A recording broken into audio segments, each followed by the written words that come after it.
Please hold. I didn't finish this bite of food in time. Please wait. I'm almost done. I'm almost done. Hold on. Wait.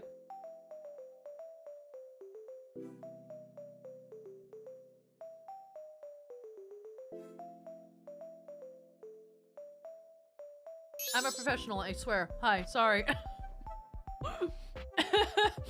I don't want gross mouth noises into the mic, so I muted myself. Anyway, hi. I finished the bite. I'm good. That was the last bite of what I had. No, you can't have any. Mifa's also here. I think it'll be fine. She seems pretty calm today, so she's hanging out. Linner eating live with chat. Yeah, pretty much. I had just a little itty bitty left. What do you have? So basically, it was kind of like, I mean, the most direct way I can explain it is just like adult Lunchables. It was basically like charcuterie light. I had a little prosciutto and like pita crackers and carrots and string cheese and an apple.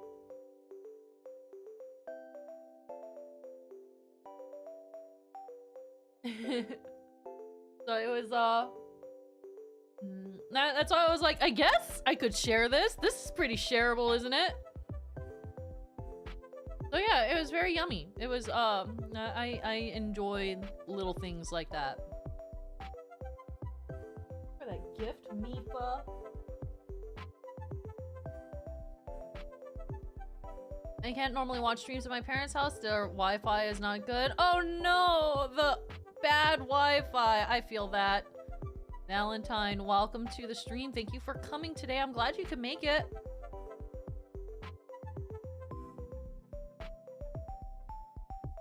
Wait, you're right. Charcuterie really are adult Lunchables. It really is. Lunchables are basically just like mini charcuterie in the grand scheme of things. And like everything that I had is basically what you would find on a charcuterie board. You know, prosciutto, little pita chip cracker things, like some sweet fruit, which is my apple, maybe a couple of veggies, which was my little baby carrots, and cheese. It checks off all the boxes. How long is the stream been going for? 6 minutes. We have literally just started. We're not even in the game yet. I'm still getting set up.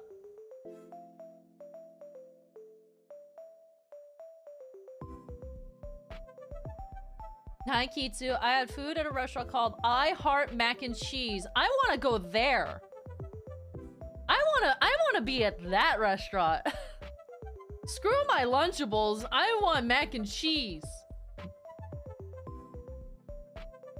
Lemmy. Oh, it's good to see you. How are you?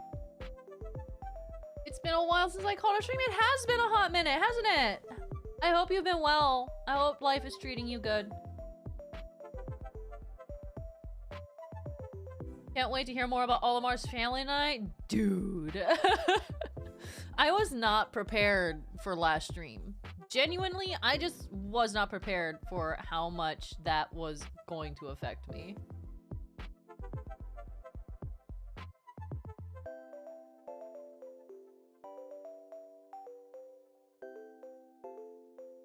I was looking at Mochi Donuts and I realized it's 34 minutes away from my house and I really want some. I would drive 34 minutes for Mochi Donuts. I would make that trip. Personally, like, I've had Mochi Donuts like once upon a time. There are no Mochi Donuts around me, which is very saddening. I would drive out for that. I'd make a special trip. Are you doing the enemy catalog in Louis side quest too? I don't know about today because last time we only got through half of the treasure catalog. So I'm expecting us to be able to get through the second half today. But I definitely will be doing Louis side quest and the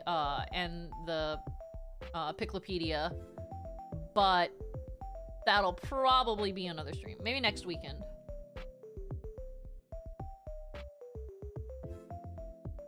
Paris Baguette does some Mochi Donuts. Oh, I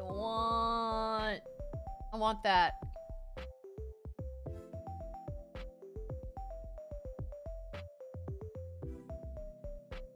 The enemy catalog is just as long, if not longer than the treasure. I don't think we'll make it that far. Yeah, that's a separate stream thing. Which I'm kind of okay with. I'm good with just like chilling and extending the Pikmin content out a little bit longer. I like just reading this stuff with you guys.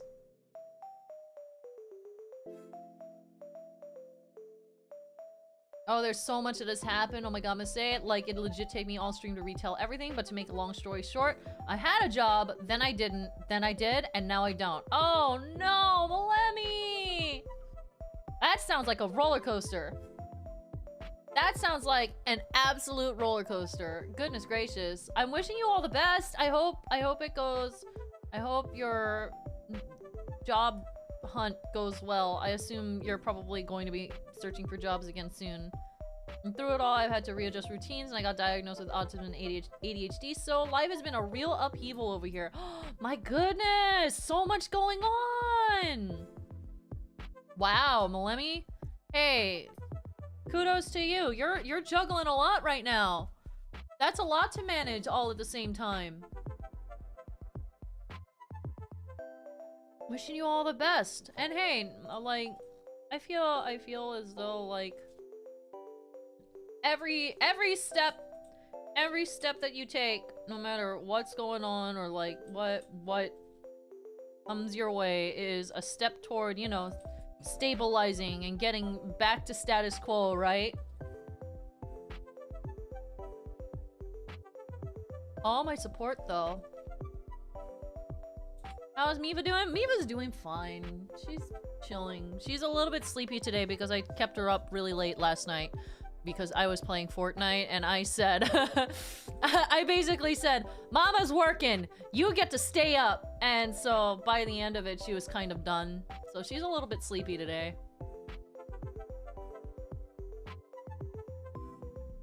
Aw, that is an understatement, but I'm taking it in stride. I swear the thing I hated most was not having time for streams. Aw. Well, hey, streams will always be here whenever you have some time to stop by.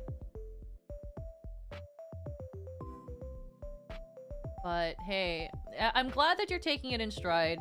When things like that hit one after another, it's so easy to get stressed out. I'm one of those people that just like gets really anxious and I start stressing out, and so that makes me take longer to do literally anything. It's not a good habit. I don't suggest it, but the fact that you're taking it in stride says a lot about your progress and your ability to bounce back, right? That's awesome. That's fantastic. That was Fortnite. It was a blast. It was so much fun. Ugh.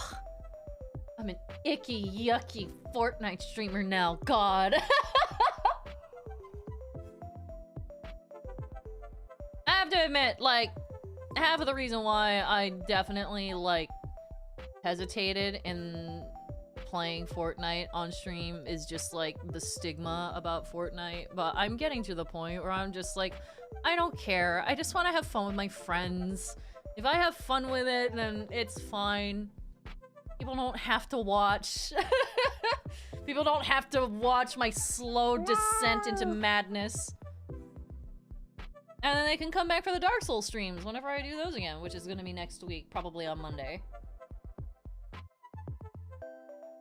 I still can't believe that Lego Fortnite is a thing.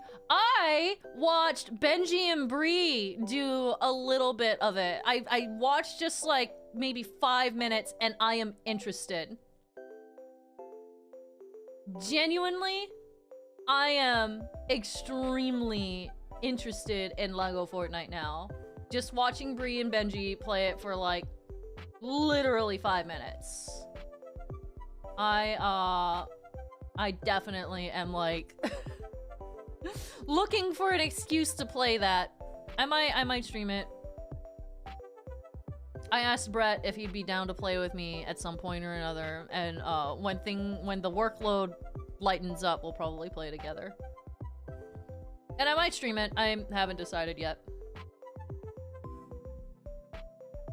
Fortnite is a game I would only play with friends. Absolutely, 100%. Fortnite. I feel like I get scared to play Fortnite on my own. But also, I don't want to be like that one person who can't hold their own in the game, so I feel as though to not drag Andrew and John down, I should probably practice at least sometimes. Also, I want to level up so I can get some of those cool skins, so, you know. Whatever you end up doing, I'll be happy if you have fun. Bless you. That's very sweet. Very sweet. Yeah, I am very surprised at how much fun I have with Fortnite. I mean, I'm not really, because it literally has everything that I would like to have in a game of that nature. And I knew that if I got started with it, I was gonna get hooked. And lo and behold, here I am. Did you watch the Game Awards? I did not. I'm not really one for the Game Awards. I catch everything. I catch up after the fact on, like, Twitter and stuff. Hi, Ame! I'm doing well. How are you? Do you have the Peter Griffin skin? I'm inevitably going to get it. Inevitably, I'm going to get it. Andrew wants it really bad, but it's, like, level 70. So we just kind of looked at that, and we have realized that we'll have to play Fortnite together about 10 times up until March, because March is when it circles through. Also, I need to read some notifications. Thank you guys so much. I see all of that. I appreciate that. Michael Lawless has sent a $4.99 super chat. Thank you. Hey, Masay can't stay long. Only got time for one joke. What do you call a guy pouring water into a glass? Phil! Boo! Wait, World of Goo is getting a sequel? Wait, I didn't know that. I mean, I didn't play much of the first one, but I really enjoyed it. I should play that. I should just play that for fun. I didn't know that got announced.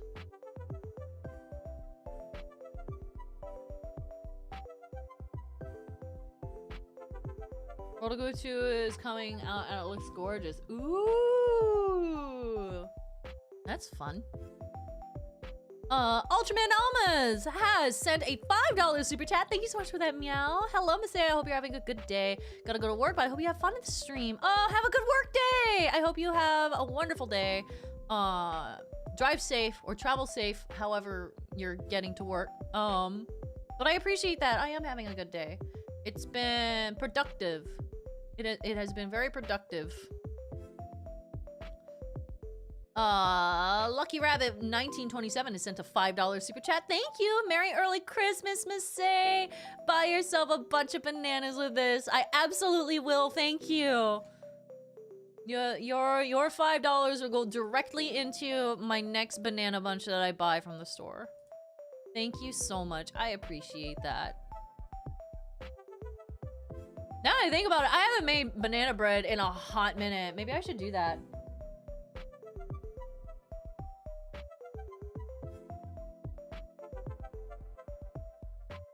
Brett TV, thank you so much for the membership for 4 months. I appreciate that, dude. Very sweet. And Kataki, thank you so much for your 14 months of membership. Thank you. Yeah, Brett has 4 months. Thank you, guys. Kataki says, I have successfully stayed mad. Good. I'm sorry. I don't mean it. I don't mean it. I don't mean it. I'll listen to the music. I promise. I promise. Have the persimmons from last stream arrived?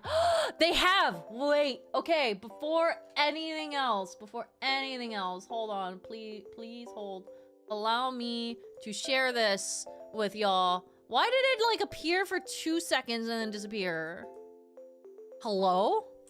I hate this. Okay, so I have to, like, save it proper. I can't just drag and drop it from Twitter. Okay, I see.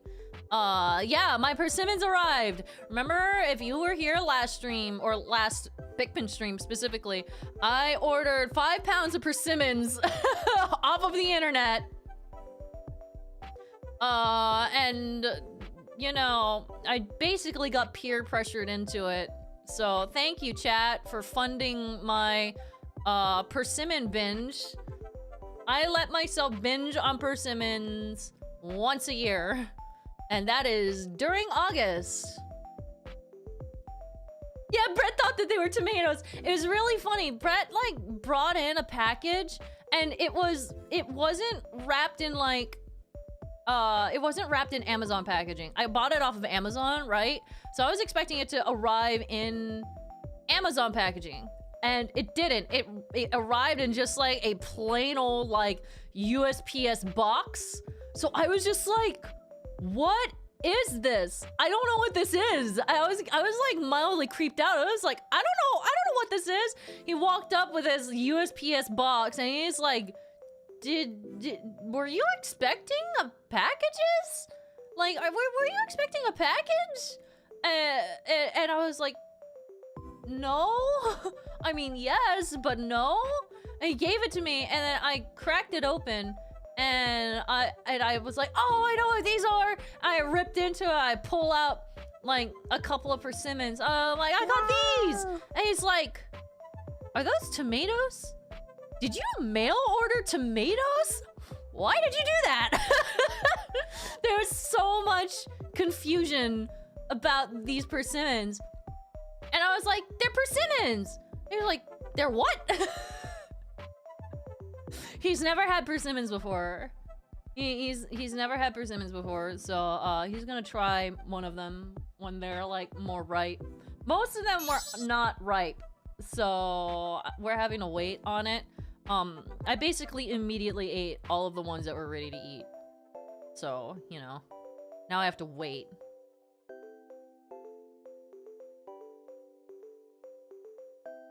That sounds like Amazon as a person that does Amazon returns. Yeah, it was just really weird. I was definitely expecting it to be in like a regular Amazon box. But yeah, I never thought about it, but they kind of do look like tomatoes. Persimmons definitely look a little bit like tomatoes. I've never had persimmons, but at least I know what they look like. These ones look a little bit more like tomatoes. Yeah, they kind of have like, there's like a few variations, I think. There's one that's more of a teardrop shape that definitely doesn't really look like a tomato, but these are the tomato variety. Yo, could you sell me on persimmons? I don't know what they're like, and I want to find out if they're worth trying. Persimmons are very sweet. They have a kind of a, not a tough exterior, but their outside part is a bit thick.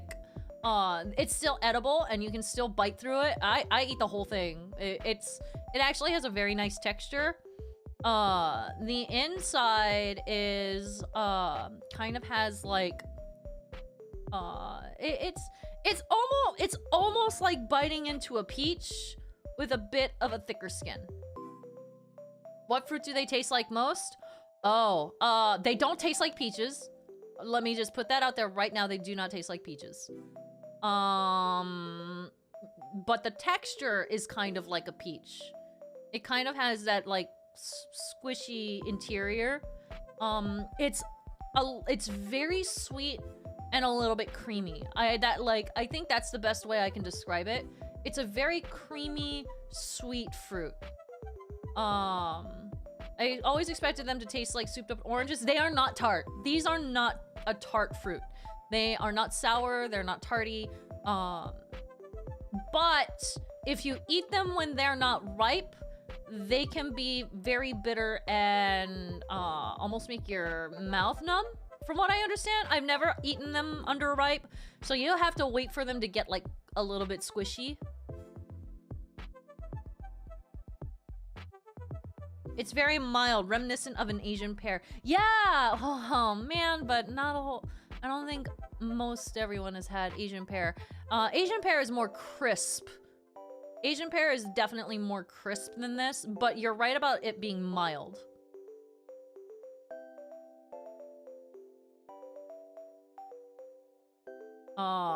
It's a bit more squishy again, like a peach texture-wise. I almost want to compare it to a dragon fruit if dragon fruits actually were like more sweet, but also dragon fruits aren't exactly a very common fruit, so that's kind of hard to compare to. I I think if you are interested in trying a persimmon, just buy a single persimmon. A lot of grocery stores will just get them, especially around this time of year. Buy like one persimmon and try it. Make sure they are like mildly squishy when you are picking them, because otherwise they won't be ripe and then they'll be gross. The riper the fruit, the sweeter it is. Dragon fruit rocks as a smoothie. I don't think I've ever had dragon fruit in a smoothie before. Hi, Owl Hatch.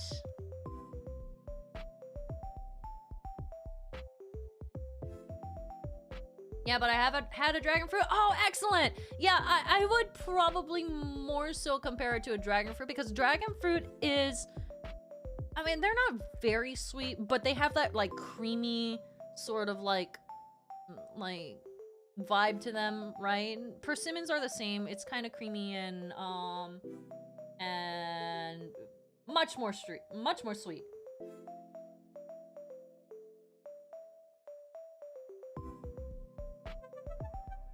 I tried dragon fruit a while ago. I was mildly underwhelmed. Yeah, that's me too. Because you look at dragon fruit and it looks like it would be like Flavor Bomb City, right? They're like pink and they have like the little dangly flower parts coming off of them, and they look ridiculously pretty. They're very pretty. And then they just don't taste like much. Y'all ever have star fruit? Star fruit is one of my favorite fruits. Well, one of my favorite fruits. It is up there with guavas for me.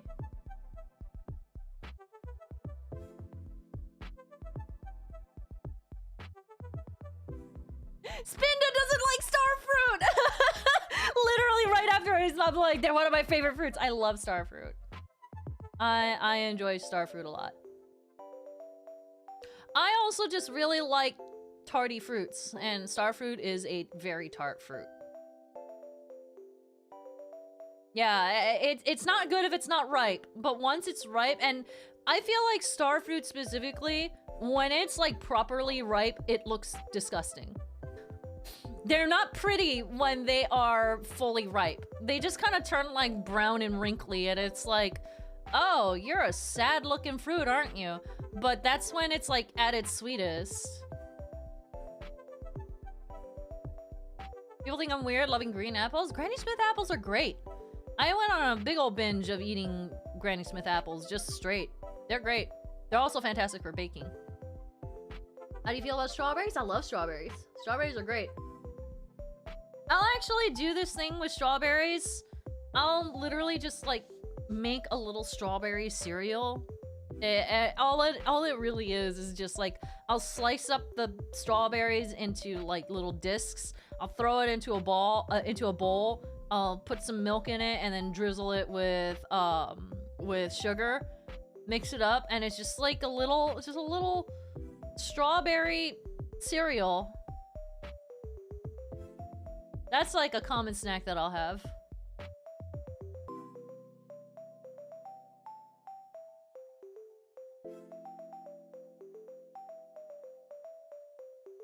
I tried kiwi berry for the first time this year. Kiwis are good. I like kiwis. Hi, X Dude Awesome. Welcome to the stream.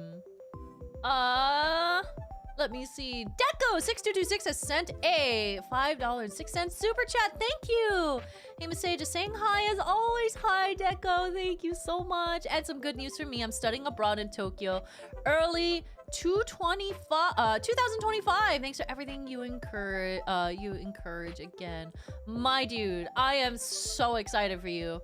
Have a good study in Tokyo. No.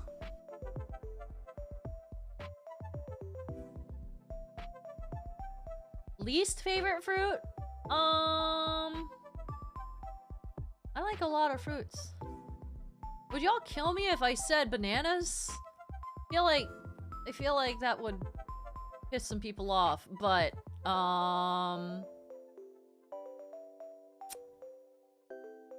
I've never had a durian, so I can't comment on durians.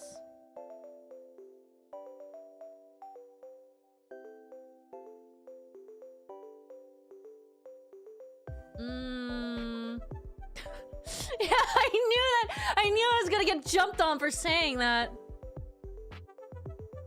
I've always been pretty open about that, chat. I don't know why this is surprising you now. That's not to say that I dislike bananas. I just can't think of a fruit that, like, takes that spot. Me saying bananas are my least favorite fruit isn't me saying that they're gross.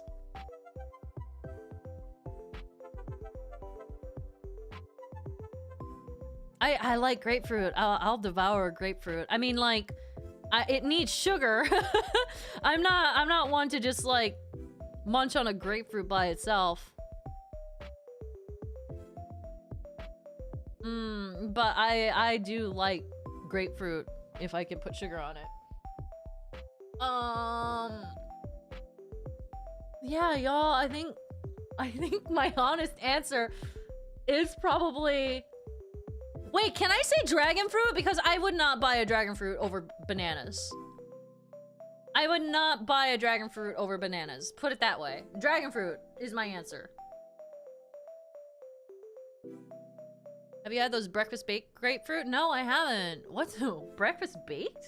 Huh?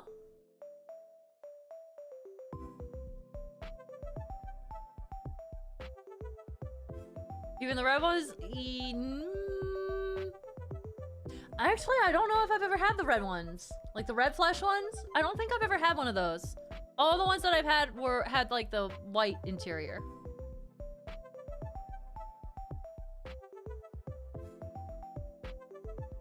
I just like bananas due to there being a medicine here that's flavored as banana and it's really awful. Oh, gross. Oh no.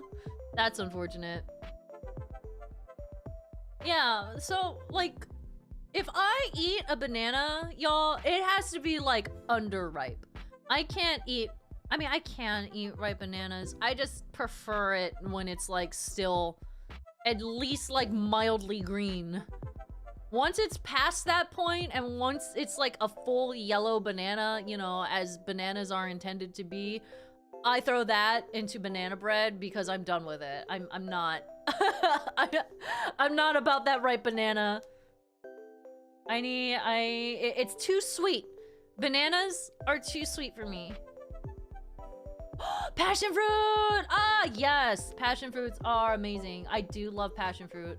But I have them so rarely that I don't even think about them. I think the last time I had passion fruit, I was literally in Hawaii. Which was like 10 years ago at this point.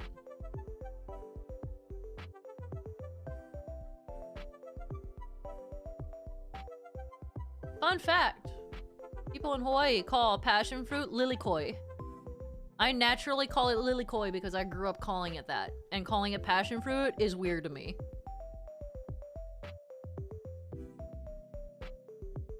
What's a passion fruit? Passion fruit... it's very sweet and it's tart, but the interior... Have you ever had... If you've had pomegranate, it's kind of in that line of fruits, in that the meat of it, like the part that you eat, is like the seeds and like the pod around the seed. It's like, it's almost like a soupy, seedy interior. I'm not selling it very well. It sounds disgusting, but the taste is phenomenal. Am I from Hawaii? No, I'm not, but both of my parents are. Both of my parents are from Hawaii, so I got brought up with a lot of, like, you know, the lingo and terminology and the general culture. So it kind of influences my my perspective on certain things sometimes. Oh my gosh, I love pomegranates. If you love pomegranates, you would probably like lilikoi. If I can ever... Can you throw up a pic? Yeah, you know what? I can do that. If I have the opportunity to eat, like, anything lilikoi flavored, I am all over it. I love lilikoi flavored stuff. It is delicious. You can find Welch's passion fruit juice, and I mean, it doesn't really taste like passion fruit, honestly, but it's like anything passion fruit flavored is just spot on. Mwah. I don't care if it really doesn't taste like passion fruit, it just tends to be very, very yummy. Here's a picture of lilikoi. See, it kind of has like that seedy pod interior. This is great because you can also see like a jar of the lilikoi fruit.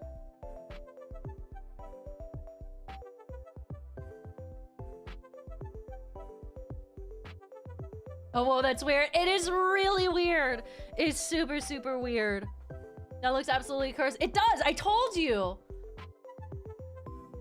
Hawaiian Sun Lilikoi soda juice, so good. Oh, I know exactly what you're talking about. I love that stuff. That's really good. Hawaiian Sun Lilikoi juice is amazing. I like their guava too. The guava juice is also very good. They're a beautiful still life subject. You know what? You're right. That would actually be a wonderful still life subject to paint.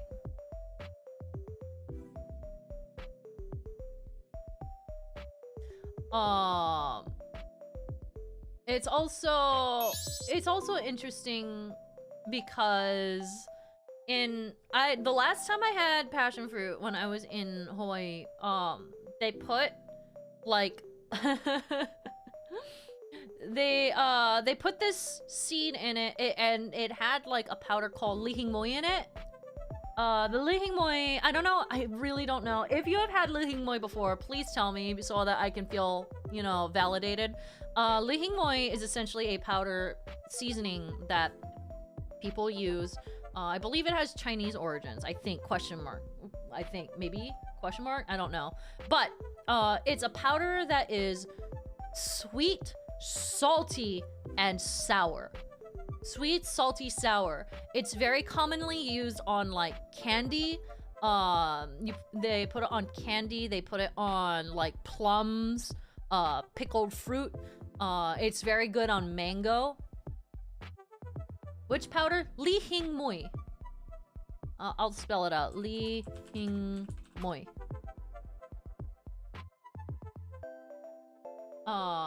And basically there is like a dried plum. People will like dry a plum so that it's basically like a teeny tiny little, like, you know, you take all the water out of it, it's a dried plum, and they sprinkle Hing Mui powder on it, and it's lovely. It's so good. But the last time I had lilikoi, they put one of those in the middle of this fruit and cracked it in half, and I was just like, oh my god, this is like the best thing I've ever eaten. I love this, and I have never stopped thinking about it since.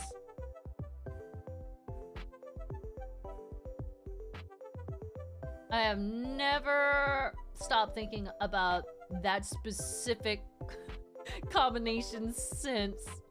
Is the powder spicy? It is not spicy. It literally, the flavor profile is sweet, sour, salty. And it's very concentrated. It is a very concentrated taste, so it's good. Again, it's good to put it on things. Mango, it's really good on because the sweet and sour of the mango kind of tames the salty of the Hing Mui. Sounds tasty. Oh, it's lovely. It's lovely. You know what? Hold on. I'm gonna share something with y'all. This is something that people in Hawaii called crack seed. It sounds funny because, you know, haha, crack. This stuff is like crack. No, but it's literally called crack seed. And it's basically like different snacks. It's like little dried fruit, Hing Mui. A lot of it is Hing Mui based. Sometimes you have like dried lemon ring, and it's basically like little dried fruits and sometimes like squid, stuff like that. And it's lovely. It's absolutely wonderful. And this is a little store that I remember going to in Kaimuki. And it's literally just like this little hole in the wall, but you can see what I mean by like the little dried plums. The Hing Mui here, that has like the little tag that says sweet on it. That's the stuff that I love. That is the stuff that I just like. Mwah, this gets me every single time. I should actually make an order for this stuff. I should just like treat myself and just get a whole bunch of this stuff because I can't get this stuff here. But yeah, it's actually fantastic. It is the smallest little hole in the wall. It literally looks like a rundown little shack. It is so sketchy looking. I'm not gonna lie, the place is super sketch looking, but then you go inside and it feels literally like you're walking into like ancient medicine or something because there's like giant glass containers lined up on the wall, but they're all little goodies like this. Anyway, sorry, I went on just the giantest tangent. Wait, they'll wait, oh wait, hold on. Oh. It's literally just this tiny little freaking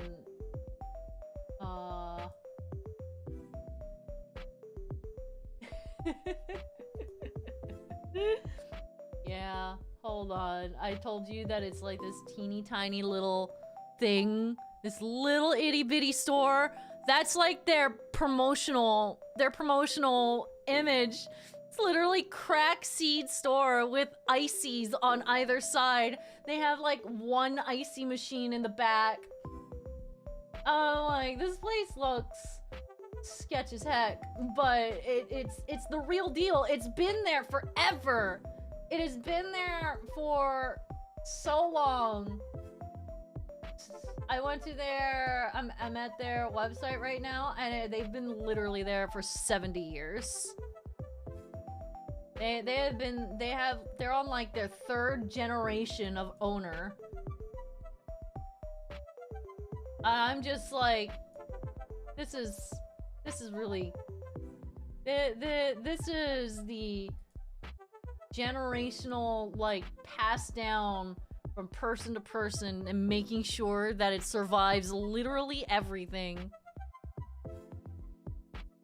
Anyway, that's my tangent. I went on a whole big tangent and I apologize. What tangent? God. I'm talking about crack seed. What? Crack seed? It's crack seed. Crack seed and kaimuki. It's like, it's powder on like dried plums and fruits and stuff. It's a Hawaiian thing. Oh, okay. Yeah, it's crack seed is basically like a little snack. Yeah.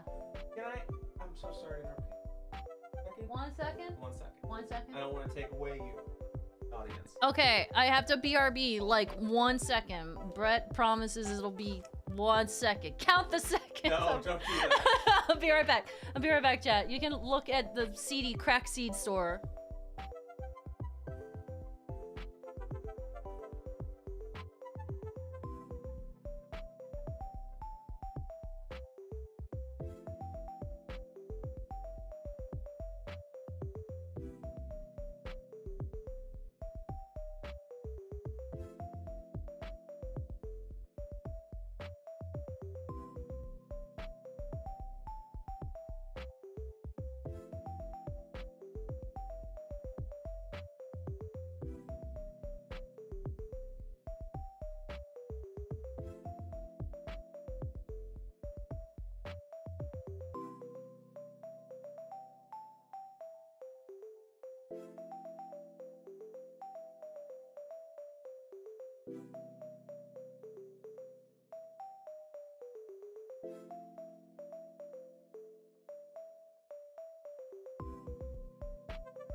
I'm back!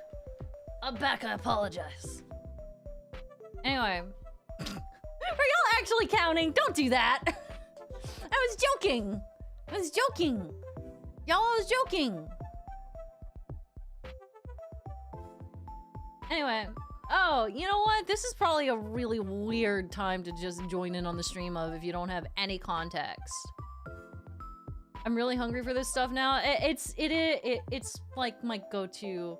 I mean, not anymore because I don't have easy access to it anymore, but this is literally like what I grew up on. I love this stuff. It's so good. Anyway, good to have you back. Thank you. Thank you so much. Sorry I went on like literally the biggest tangent. God, I spent 40 minutes talking about food.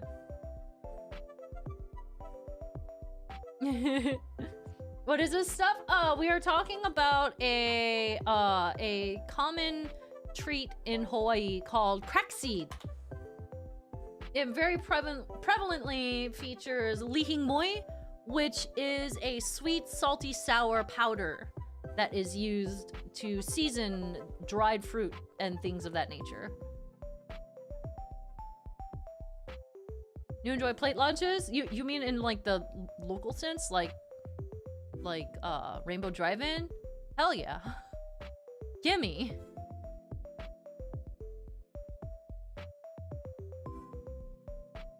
It's interesting. I genuinely was kind of invested in the conversation. I'd love to hear more about this stuff. Oh, I can obviously I can talk for days about various food stuffs. This is why I need to just like do just chatting streams so that I can not worry about going into the game and watching the clock. Just like I can just keep ranting and raving about different food and animals and all that sort of stuff. Literally, I should probably do just chatting streams at some point or another. Isn't it supposed to be a Pikmin 4 stream? It sure is! And then I got distracted. Alright.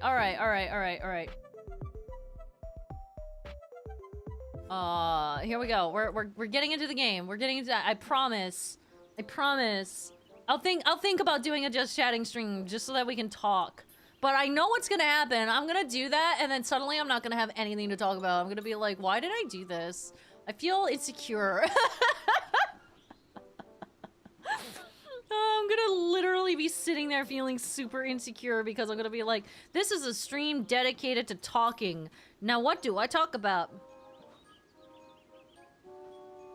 We're just now starting it. We're just now starting game because I don't know how to manage my time. You know. It is what it is.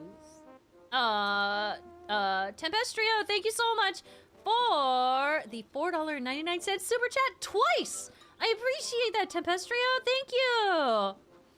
Who's ready for Olimar to break out our hearts with how wholesome his family is? At this point, I'm not going to be surprised if Masae does a stream of nothing but eating and reviewing different fruits. Yo, hey, wait a second. That would actually be such a fun stream. Yo. But, yo, hey, consider this. What if one day I went to like the farmer's market or something and I picked up a bunch of fruit that aren't common and then I just bring them back and then I stream taking a bite out of each one? What if we did that? What if I just bought random weird food and I just like tried them and suddenly we're an eating channel! We're a food-based channel, baby! Who would watch that? Who would actually watch that?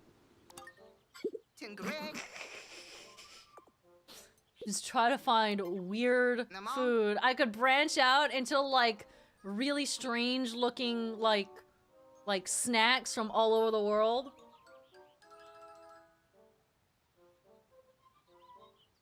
I'll think about it. I'll think about it. I'll consider it. Like mangosteens! Who's even eaten a mangosteen before? Mangosteens are actually pretty good. I do like mangosteens. I've only had it like once, Oops, I went way too far down. Speaking of which, that's a mangosteen. I don't even have to bring up a picture because the game took care of it for me. That's a mangosteen.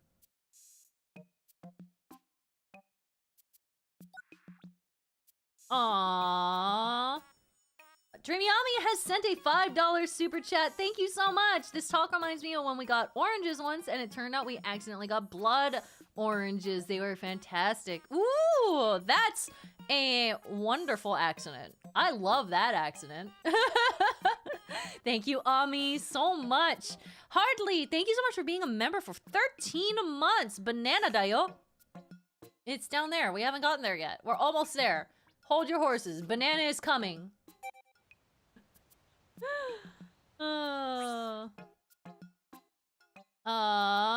Katagi258 is cheered with 100, not cheered, oh no, the Twitch lingo has sent a $1.99 super chat. Passion fruit versus guava. I'm watching this answer. I'd have to eat them both at the same time and tell you then. Because it has been so long since I've had a passion fruit that I can't quite tell you exactly like where I would rank it. But I do know that it's a bit more tart than guava. Guava tends to lean more sweet. Banana doko desu ka? It's coming! It's coming. We're getting to the banana. We're getting to the banana. Squeeze, squeeze. Had enough? No? Well, let's squeeze some more. Ruthless, savage heart beats inside of this machine. Indeed, no giant fruit can retain its juice in the face of this device's relentless ringing. But if it's the very last drop you seek, then the merciless extractor is for you. Oh, that's violent. So violent. When I look at the company president, I can't see myself climbing the corporate ladder. To be a manager, it seems like you gotta also be an inhuman, heartless villain. These traits allow them to squeeze their dedicated workers without mercy and still sleep at night. I feel that same merciless cruelty radiating from this metallic altar. I wonder if it was once used for dark, unspeakable ceremonies, or perhaps it was once the desk of a corporate boss. We'll never know. Whoa! We're starting strong, aren't we? We are starting. Yo, this is our first entry of the day, man. What the hell? What even? Literally have not even started yet. Oh my god. Used for extracting fruit juices, but could serve as a cup if necessary.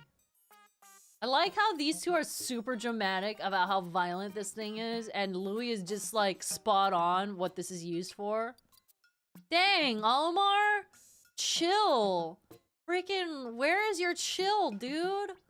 It's worth noting this tasty fruit's near perfect round shape, which is not unlike the face of a shrewd friend.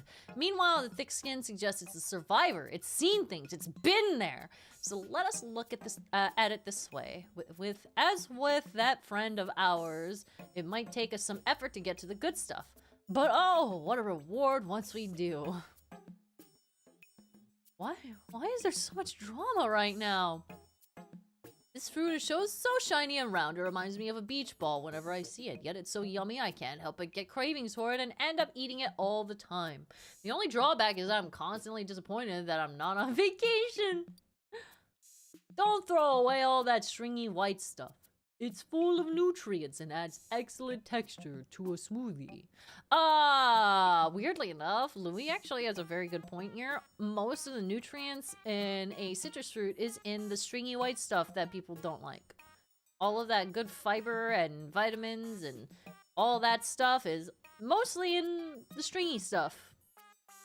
Hi, Joshua! Wait, seriously? Yeah. That's actually the same with most fruits, is that typically most of the nutrients in a fruit is going to be in everything that's gross about it. The rind, the seeds, and all of the parts on the outside is typically where you'll find most of the nutrients. But certain fruits, like apples, have poisonous seeds because it has, I think, cyanide in it. I think it's cyanide that apple seeds have, but it's like you won't die from eating apple seeds. Anyway, nutrients aside. The irony, yeah? Yeah. It's like, even with stuff that's yummy, you can't, even with like healthy quote-unquote stuff that's yummy, it's always the unhealthy, or it's always the unyummy part of it that's actually the healthy part. Apple seeds have cyanide. I eat apple seeds more often than I probably should. But, you know, I haven't died yet, so... not saying go ahead and eat apple seeds, but I'm one of those people that will, like, eat the whole apple. I'll just pop the core in my mouth and just munch on it. So, you know, I don't know what that says about me. I'm still alive. Face sprinkler, the heart-squeezing excitement one feels upon falling in love for the first time is not so different from the jaw-cleansing salivation that occurs when one takes their first taste of this fruit. I dare say both experiences are thrilling, if a touch painful. The love between my wife and I has been captured in all sorts of romantic memories. Oh, wait. As sweet and sour as this fruit, it's fun to return to those memories and feel what I felt then. Sometimes I wonder how my kids will feel the first time they fall in love. Bless, that's cute. Too sour to eat on its own, but squeeze the juice over fried chicken to add a refreshing hint of flavor. Wait, they have chickens? Wait, they have chickens? Wait, what are your chickens like? We have chickens! Well, what are these chickens that you have? Say what? You eat the apple core? I'm mortified. It's literally... Why are you mortified? The apple core is just more apple. There's literally... It's like barely different. Speaking of Hing Mui, I'll actually like take Hing Mui powder, sprinkle it into the center of a cut in half lemon, and I'll just eat the lemon. Or I'll take like one of those plum Hing Muis and put it into the center of it and smoosh it up, and then I'll eat the lemon that way. So, I also eat lemons. Pocked airhead! Children love this fruit for its adorable shape. See how it looks for all the world like a jolly orange snowman? But the pocked airhead is more than just a cute character. Its taste is sweet and its strange lumpy skin is easy to peel. There's so much to love about this citrus snowman. Some people may like to peel this fruit up from the top, but I prefer to attack it from the bottom instead. Whenever I go from the top, I get this tingly feeling around my belly button. And I find it very unnerving. Wait! Hey, does Olimar have an Audi? Wait, is this like canonically like Olimar has an Audi belly button? Wait, Olimar has an Audi belly button. Wait a second, I wasn't prepared for this knowledge. Oh no. Wait, you eat raw lemon? I mean, yeah. I mean, I put, like, either honey or the Hing Mui into it first, which changes the flavor a bit. Anyway, Olimar has an Audi belly button. You heard it here first. Save the peel and use it to add a citrusy aroma to your bath. Drop it in the warm water and relax. I feel like you need a lot of these for that. Who's eating all of those citrusy balls? Insect condo. This fruit is a member of the plant fairy Bug-Eatenidae? Bug-Eatenidae. As its name implies, insect condo is a popular abode choice for a number of insects, and who can blame the bugs for taking up residence here? This fruit is not just homey, but also quite delicious. They say it has a solid steel stomach. I mean, I don't know if I'd say that. I just like food.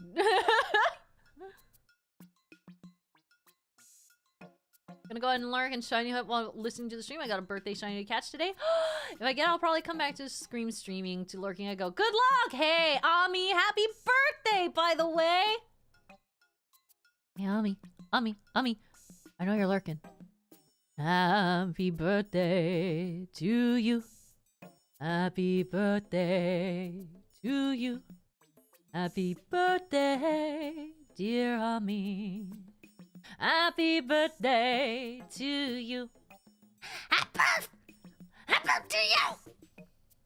Anyway, this fruit could be hiding more than a tasty interior. On more than a few occasions, I found bugs munching their way through the sweet flesh, presumably enjoying a snack of their own. How funny to think that that I share the same taste in fruit as a worm. Crispy yet juicy, light yet hearty. Always check for worms before taking a big bite. If you find one, it's a sign of good luck. That's one way to make yourself feel better about it, I guess. Dapper Blob, here's the mangosteen!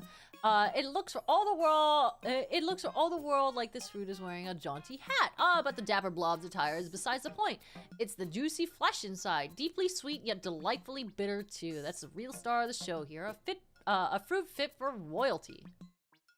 Don't ask me how I know, but if you draw a face on this fruit, it bears an uncanny resemblance to my wife wearing a hat. My dude. It even emits the same stylish and judgmental aura. Funny how the doodled version of her is as intimidating as the real thing. I want a comic about Olimar and his family dynamic. I really just want that in my life. I really want to just meet Olimar's wife and kids and just see what this dynamic actually is. Feeling this root is a sure way to dye your fingers purple, and it'll be a while before they go back to normal. Or you just use a knife. Use a knife when cutting open this fruit. Scaly custard! It's a food, and yet it resembles some kind of scaly beast. Let's agree that the initial impression is not a good one, and yet inside waits a rich, creamy culinary delight. Oh, you scaly custard, you! Many have judged you harshly, and for that I am truly sorry. The hard, scaly shell that covers this fruit gets softer and darker as it ripens, so determining the optimal time to peel and eat it can be difficult. It's as if the fruit is actively trying to sabotage your enjoyment of it. I've never known produce to be so sneaky. Tastes rich and satisfying, so buttery you could almost confuse it with the real thing. Almost. I do like avocados too. Hey, pro tip, avocados are poisonous for a number of animals, also parrots. Parrots cannot eat avocado, it will poison them and they will die. I do believe avocados are also bad for dogs. Why do I say avocados are also bad for dogs?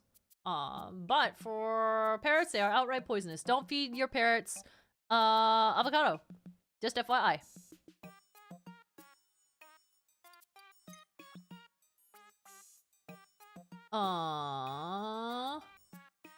Seed hive. There's no other way to say it. The inside of the seed hive is quite grotesque. That knot of black orbs in its belly, yuck! But many seeds mean many cultivation opportunities, and there's no reason to turn our noses up at that. Wait! Wait! We were talking about my least favorite fruit earlier!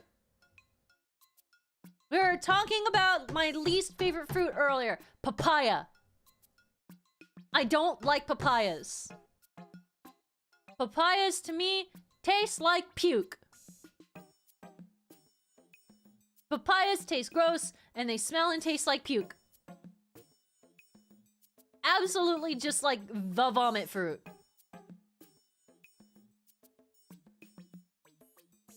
That also infects the fridge. Yeah! My mom used to get papayas all the time, and it just smelled rank.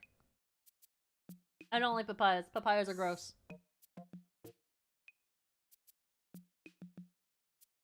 Hi, Cindy. I want to get this on my chest. 16,000 words. That's how long my official book is. Hey, congratulations! That's awesome. That's a lot of words. I like how you totally forgot about papayas too, so that doubly works. I mean, I don't really think about papayas all too much. So you're right.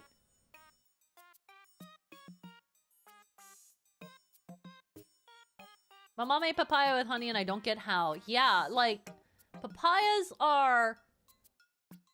I don't know. Even with... I've tried it with honey, I've tried it with sugar, and it just tasted like, you know, when your dog takes a crap in the middle of the room and you spray Febreze on it, but it's still there. So it's like, now it just smells like flowery crap. It's the same vibe as that to me. It's like you're trying to drizzle something sweet over this thing that tastes like vomit, and it just is, it doesn't work.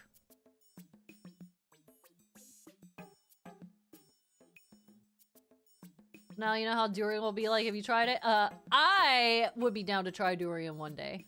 One of these days. I always thought it was better to eat fruit when it's ripe, but this one is just as enjoyable and nutritious when it's green. The same can be said about creatures like us. Many think maturity is superior, but inexperience and youth are what provide fresh perspectives. Packed with seeds. Don't stare at them for too long or you might start to feel a bit dizzy. Hey, starfruit! Is this a fruit or a shooting star that's fallen to the ground? One taste and the answer is yours. Better yet, cut the star into slices and enjoy yourself a fruity constellation. How heavenly. To look at a cross-section of this fruit, you'd think that it was a drawing of a star, like one my son would make. Stars don't actually look like that, so why do we draw them this way? Maybe the secret to the universe is hidden within those 5 points. It sort of looks like a sea cucumber until you slice it open. Then you're basically staring at a starfish. Hi, Vainzia. I'm doing well, thank you. How are you doing? Thank you for coming. Just eat jackfruit. Jackfruit is durian, but not as smelly. I had jackfruit once, but I don't remember what it tasted like. I was young, but I do remember getting some. I remember getting it because I was curious about it, but I don't remember anything about, like, the experience of eating it. If I ever did do that exotic fruit sampler idea for a stream, jackfruit will be in there.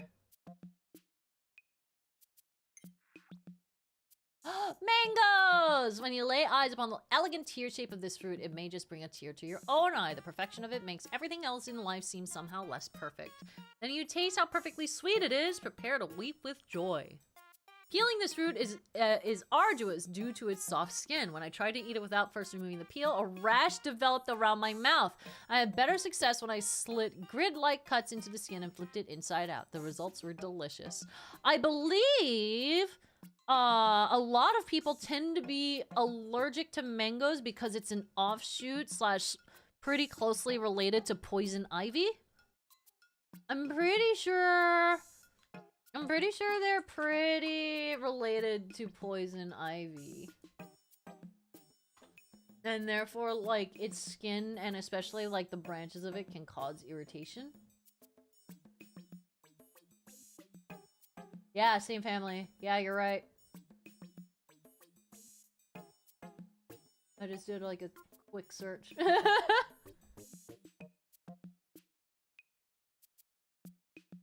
What, but mangoes are so good? They are! They are! And yet, they're right there, right next to poison ivy. Wild, right? A lot of people are allergic to mangoes. Or more specifically, the skin.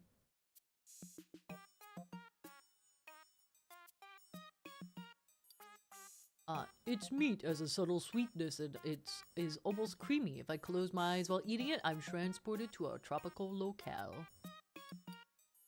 Sorry, I'm not saying much. I'm really nervous. Hey, no worries! You hang out and you chat to your convenience and your comfort levels.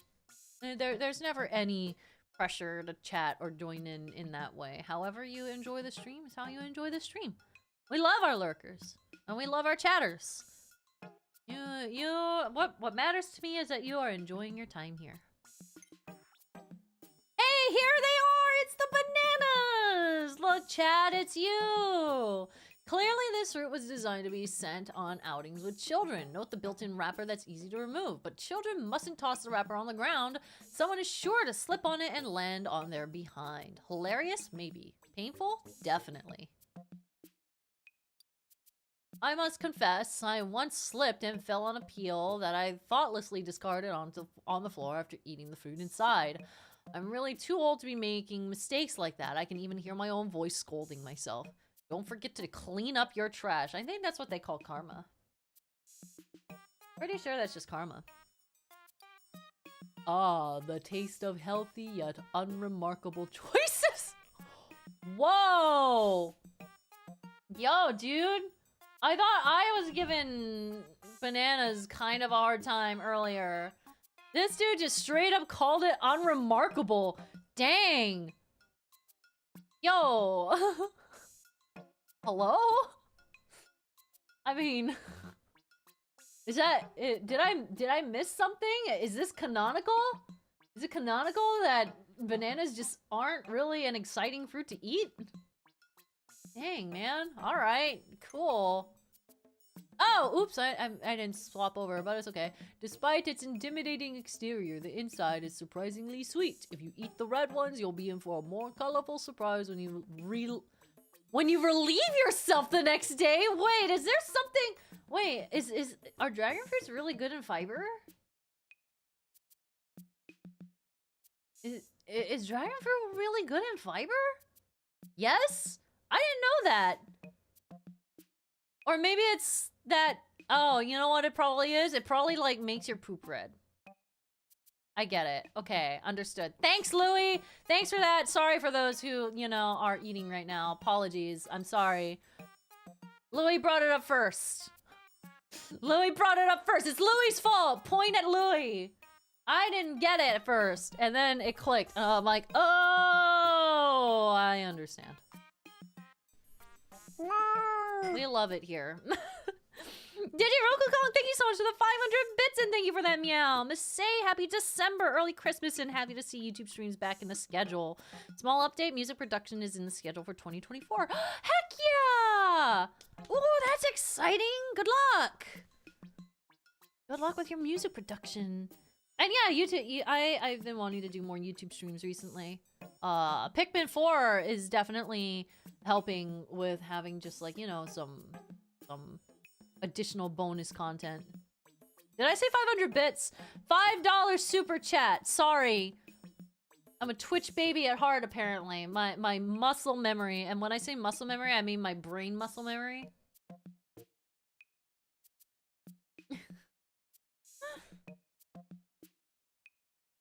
Dragon fruit packs over 1/5 of your daily recommended fiber content per 1 cup serving.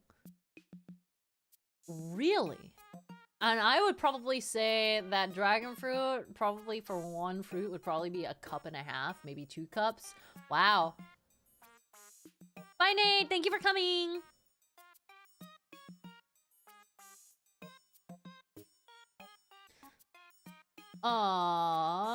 Throughout my life, I've met people who seem flashy or fancy, but were actually quite down to earth. I've also met people who are as arrogant as they looked. The same lesson should be applied to this fruit. It looks pretty intimidating, but what's on the inside? Beige. Beige in flavor, beige in viewing. Despite its wild and intimidating outer appearance, this fruit looks quite fancy and refined on the inside. Tiny black specks decorating bright white flesh.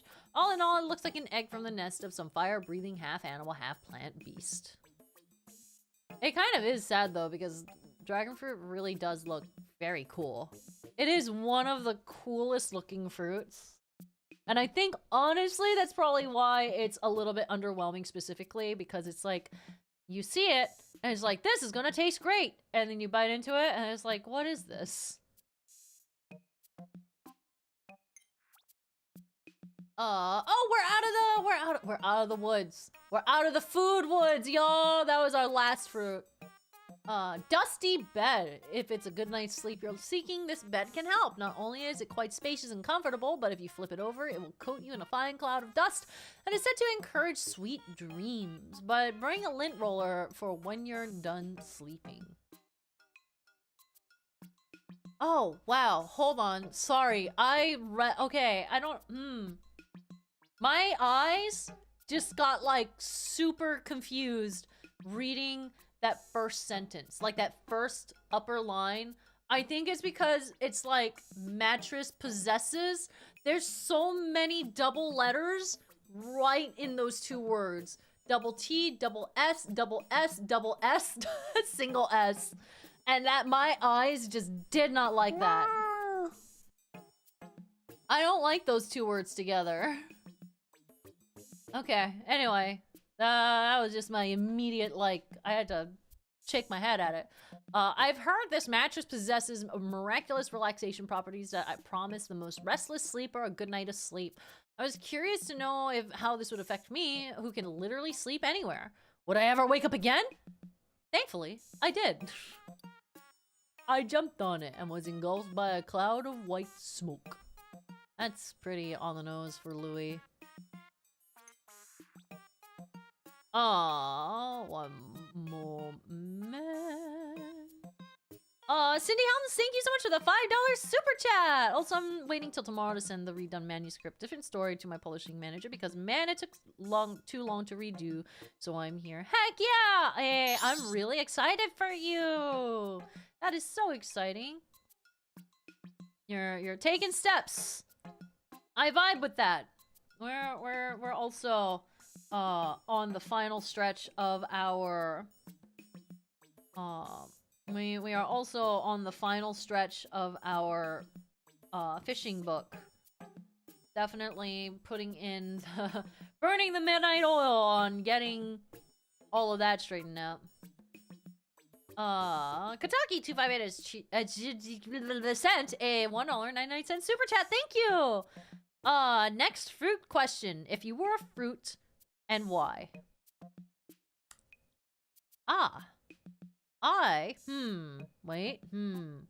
That requires thought. That requires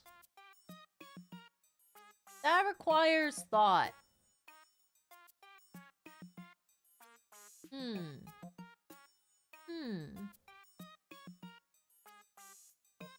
Please hold. I am considering this answer.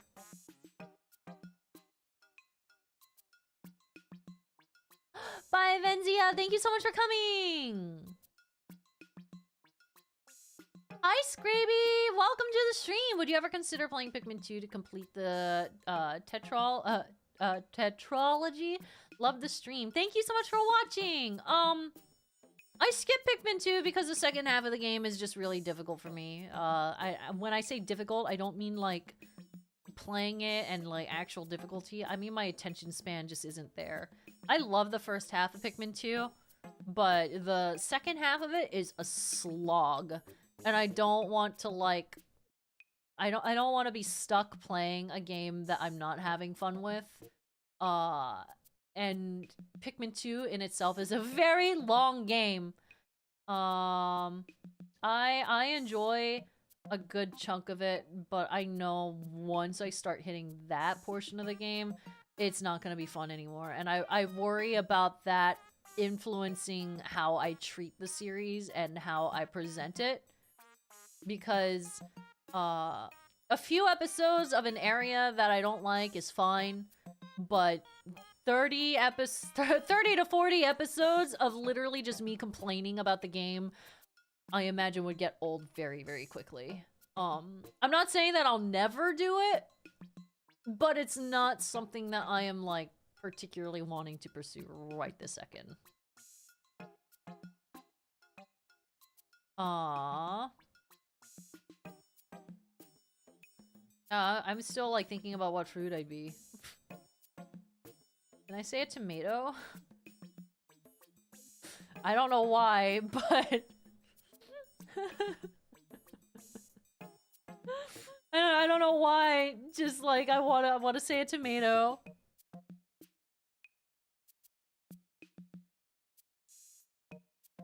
I mean, I feel like anything sweet and sour would probably work, because, A, like, I can be How do you say that word? Wait, I'm having a crisis. I'm very personable? Personable! There it is! God! Wow, I just had like, my brain had a freaking shutdown over that word. Someone literally asked me that question in an interview and it stumped me. Wait, in an interview? What? Like a job interview? What kind of a question is that?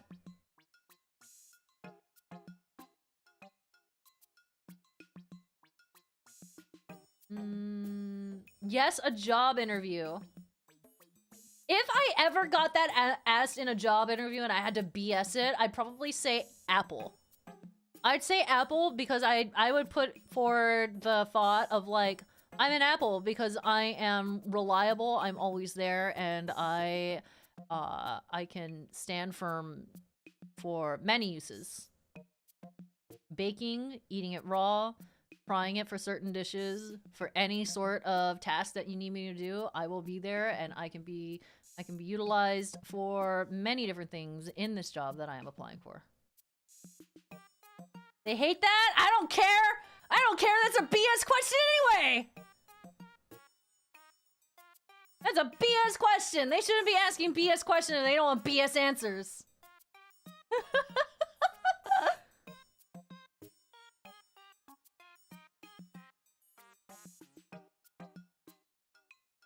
Anyway, sorry, I got distracted. God, here I am. This is why the treasure catalog is taking me forever to finish, because I always get on tangents.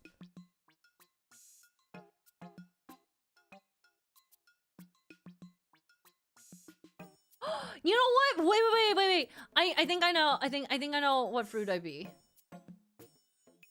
I think if I were a fruit, I would be... Ooh, wait, I thought of another one. Now I have too many. If I were a fruit, I would be either a blueberry or a blackberry.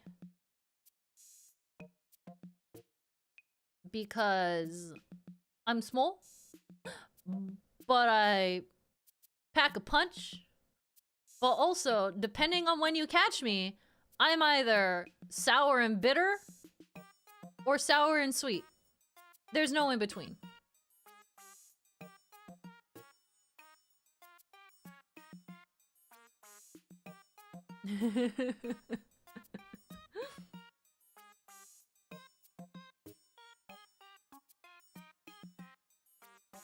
I think the only difference between the two that I would think of is just like, for my aesthetic, either black or blue, both fit. If I'm feeling edgy, then probably blackberry. If I'm being a little bit more sociable, probably blueberry.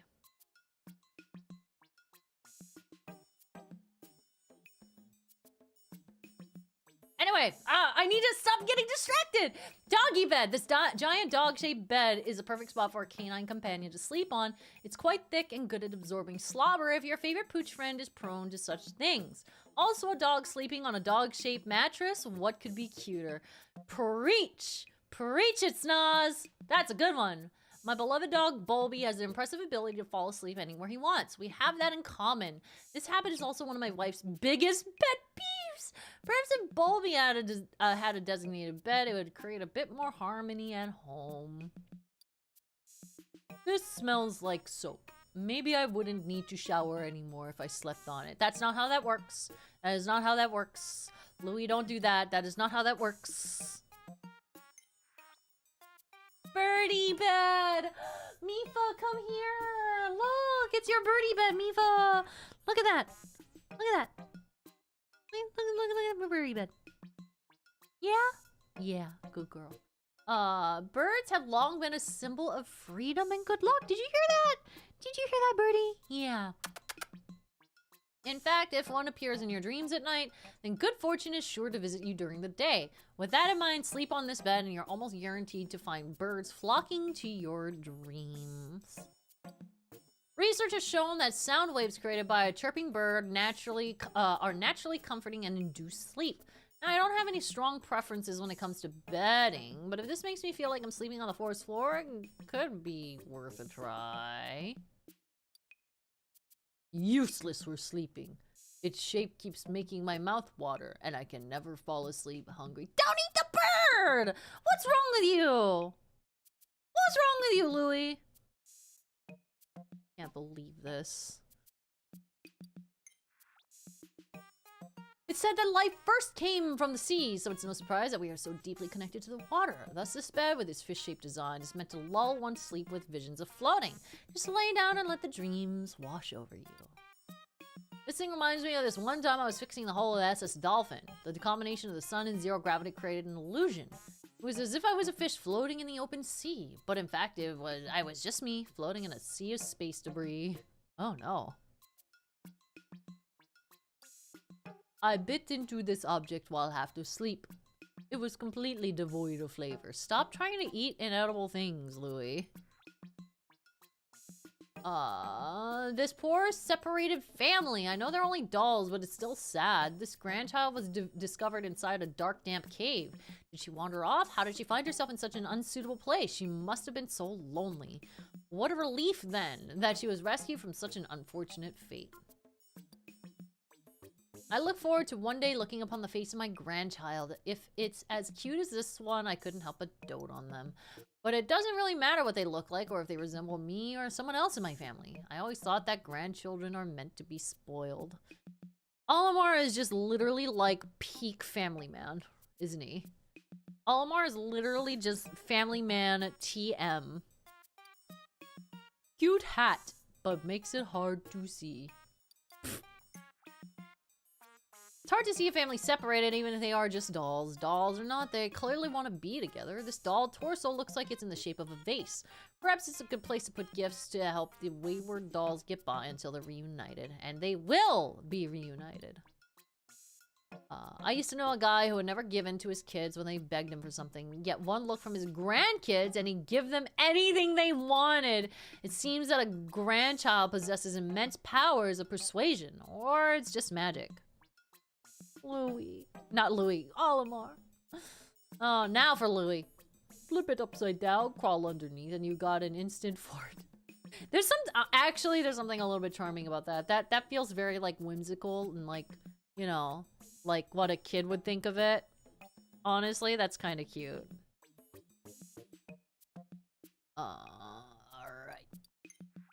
Daughter Dollhead. This doll inherited her wise look from her mother. She's lucky to be part of 3 generations that have handed down only their best traits.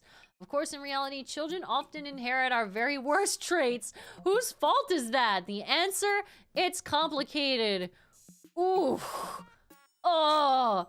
Me going to the doctor recently and seeing the list of like, what diseases run in your family? And I'm sitting there feeling like I'm playing freaking bingo, just going down the line, check, check, check, check, check, check, check. And I'm like sitting there sweating like, oh God, man, genetic lottery, be kind to me, please. You know, all of that fun stuff. I love the genetic lottery. Oh, oops, wrong button. Children often exhibit both the positive and negative qualities of their parents. I think that's why we feel for them so much. What's more, we want them to keep improving and even exceed the expectations we set for ourselves. It's hard work being a kid.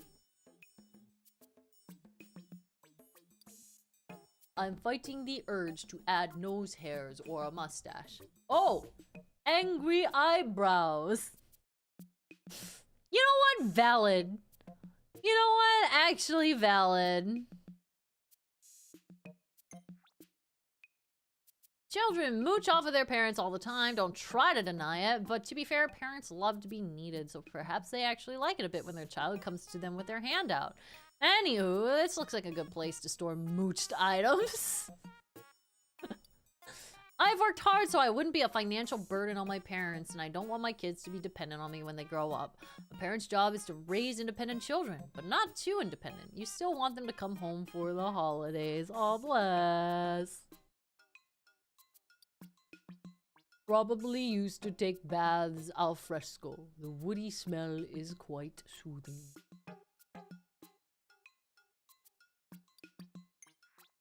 Mama doll! You want to see the face of a parent? Well, here it is. It's a commanding visage, no? And yet somehow still warm and inviting. This doll, in her infinite wisdom, knows she must strike the perfect balance between strict expectation and eternal love.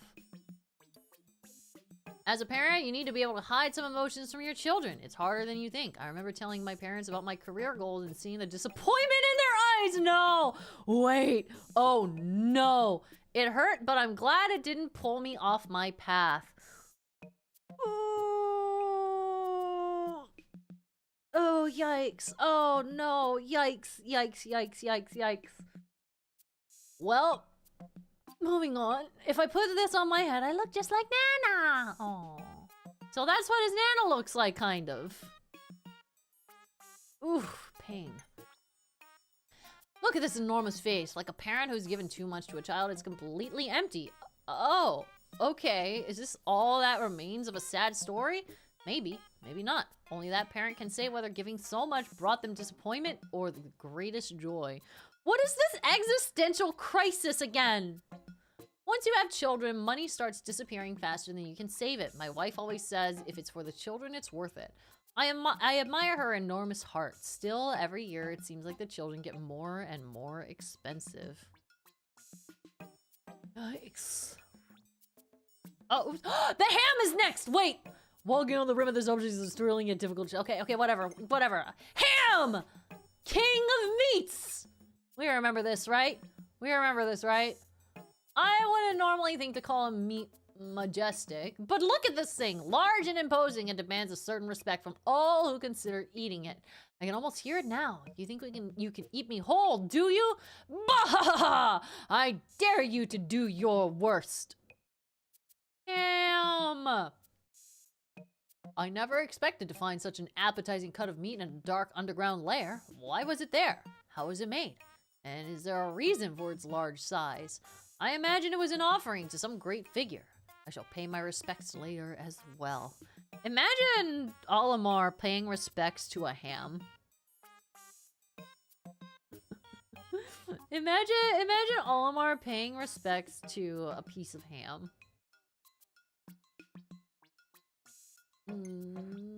Oh, oops, I keep pressing the wrong buttons. Big enough that no one will notice if I slice off a bit to sample the flavor. Mood! That's a mood. I get that, Louie. Relatable. Maestro of flavor. After subsisting on the blandest of spacefaring food, I was not prepared for the symphony of flavors this dish unleashed on my tongue. The sublime melding of the top and bottom flavors, surely the culinary maestro orchestrated this masterpiece.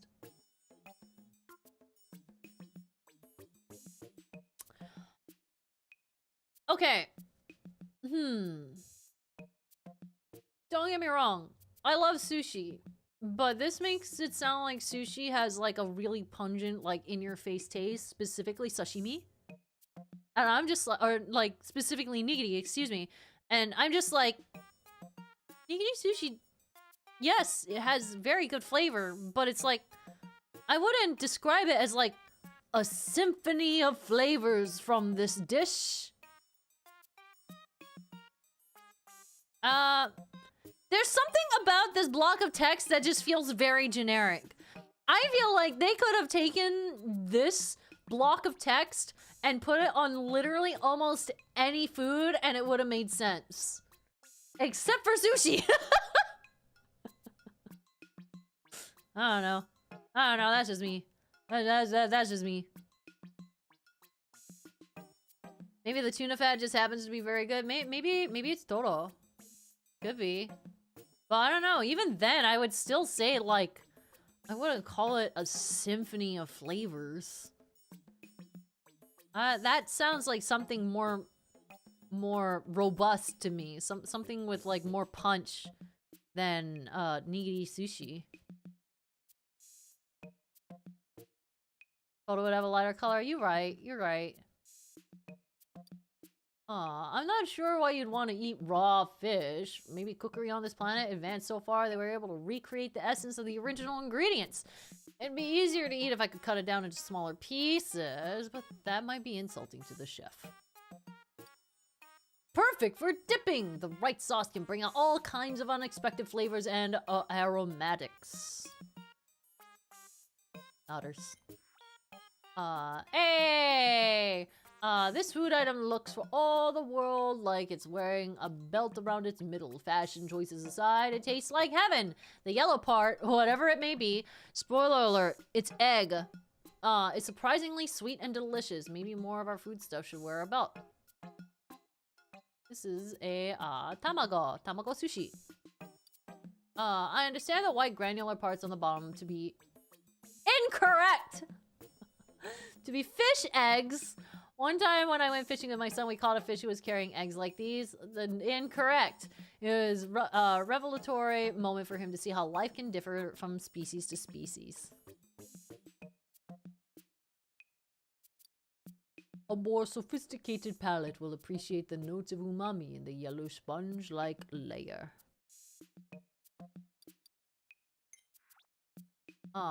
Fish bed snack. As far as I can tell, this is some sort of fish atop some sort of white stuff. The specifics don't matter as much as the taste, which is good. Nothing too fancy or ostentatious, but just the kind of back to basics flavor profile that we all crave now and again. One of my favorite birthday gifts as a child was a book I received called 20,000 Millimeters Under the Sea. I believe I owe my adventurous spirit to that novel. How funny that a piece of seafood from a different planet could remind me of my childhood self. An excellent palate cleanser. Put you in the mood for a strong cup of tea. True. That's true. Hey, the Four Grill Brothers. This dish was inspired by the legend of the Four Grill Brothers. The two brothers felt only meat was fit for a grill. The others believed only veggies belonged. A sword fight erupted among them. They nearly skewered each other, but ended up creating the skewer instead. Oh, violent. Lovely. I can tell that it'd give me tons of power and stamina. I'm not athletic, but if I ate this whole thing, I'm sure I could work for 3 days straight without a wink of sleep. Now that I think about it, I don't want the president to hear about this and get any ideas. An unpredictable culinary experience. It's up to the eater to decide which part to eat first. I could go for a kebab. Did y'all see the little kebab that I made for Mifa? I mean, I didn't have any meat on it, but I made Mifa a little veggie kebab for her birthday. Little veggie kebab for her birthday. I'm gonna put it up on stream. For the sake of the VOD, if anything else. Where's the picture? Here. Look at Mifa's little veggie kebab. Mifa was very, very happy with her little kebab. She was munching on that all day long. Hope she enjoyed. She did. Didn't you, Eva? Didn't you like that? Yeah? She is not talkative today. At all. Which, I mean, I guess is a blessing. Okay. Hi, Devin! It's good to see you! How are you doing? Let's see. I can tell that it'd give me tons of power and stamina. I'm not. Wait a second. I already read that. My bad. Hold up. We're going this way. Harmonic synthesizer. This clam-like sound generator is all natural. The purity of its percussive tone is irresistible. Clack clack. I think this is the shortest entry that Schnoz has had so far. My taste of music is highly refined, but my wife and kids have no taste at all. For example, when I ask my family if they want to go out for karaoke, they twist their faces and give me a nasty look. They don't know what they're missing. Aw, Olimar! I'll go to karaoke with you! I'll go to karaoke with you! At first, I mistook it for a giant clam. My stomach growls every time I tap it. Hmm. Spouse alert. Why is his name that? Do you have one of those spouses who loves to play pranks on you? For example, one who gets a laugh from sneaking up and startling you with a boo. Or, put this on your prank pulling partner and you'll always know when they're approaching. It's a must-have item for the spouse who wants to have the last laugh. Sometimes I miss my carefree bachelor days. Uh-oh! Once you have family, those days are history. Uh-oh! I like spending time with my wife, but sometimes I just want to be alone. Excuse me, I'm having a crisis.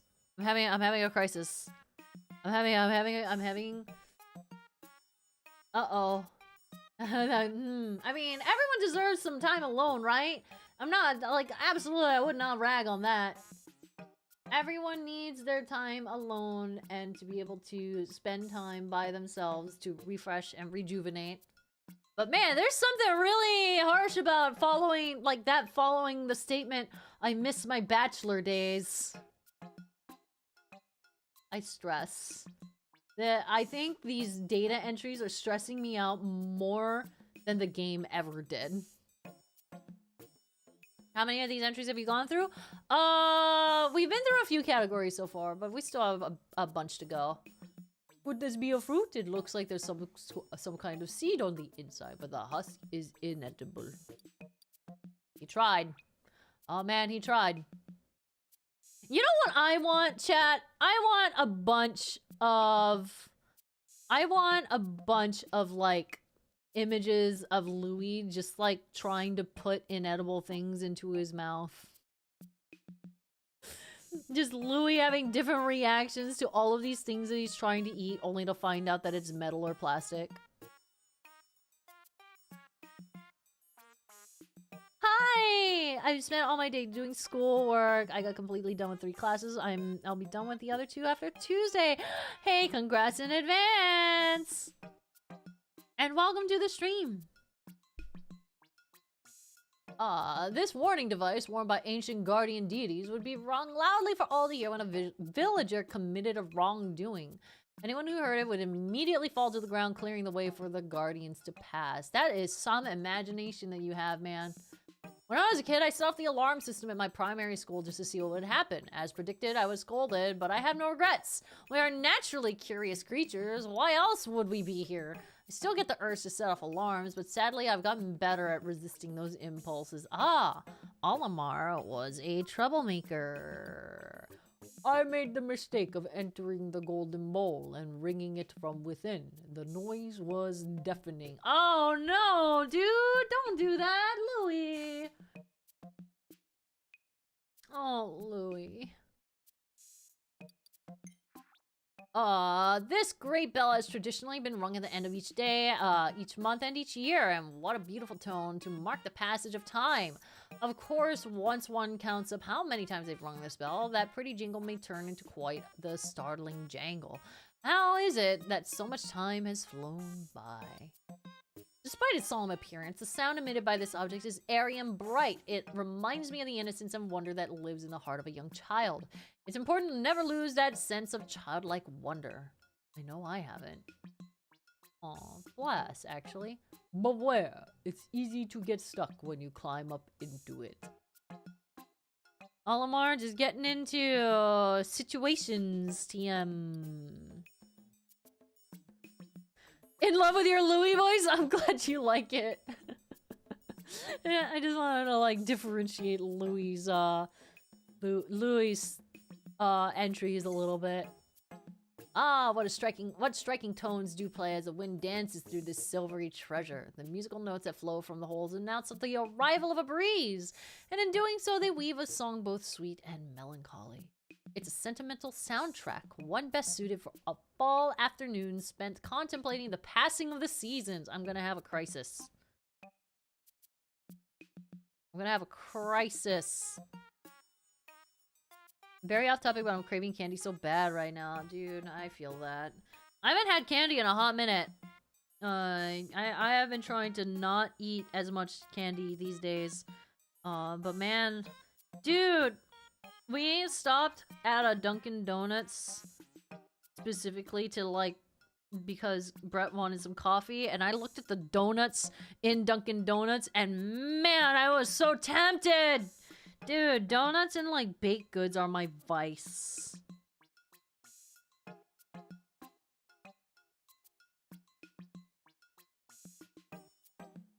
Okay. Here we go. Unpainted spaceships look a lot like this, shiny and ripe for adventure. As a kid, I would go down to the spaceship dock just to watch the ships being assembled. That's where I started to dream big. In reality, this is likely some kind of noisemaker.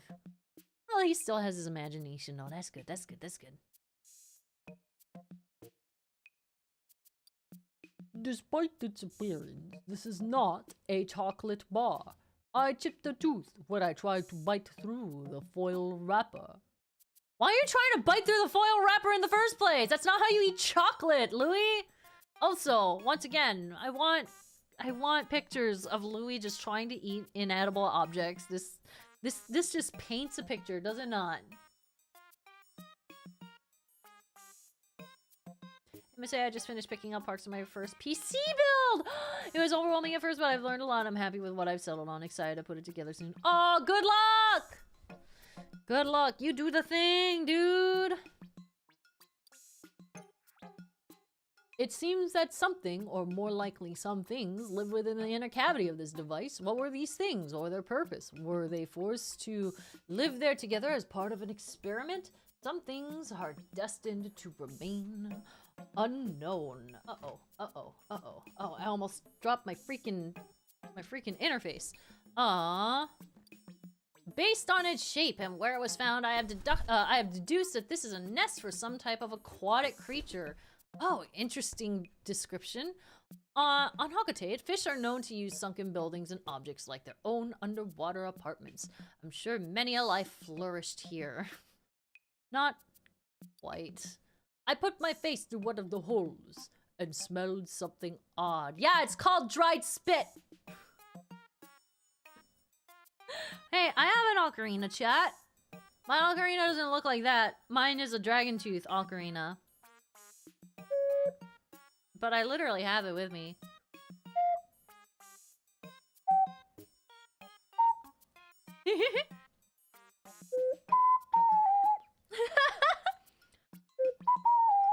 Oh, I'm so rusty. I haven't played it in a bit.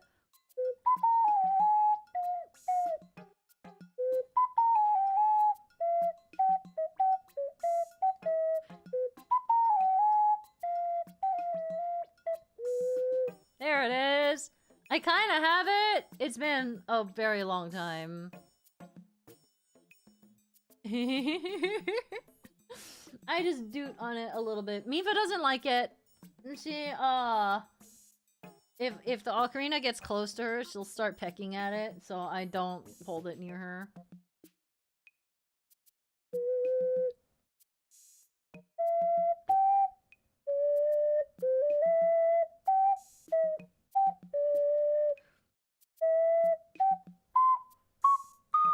That goes so high.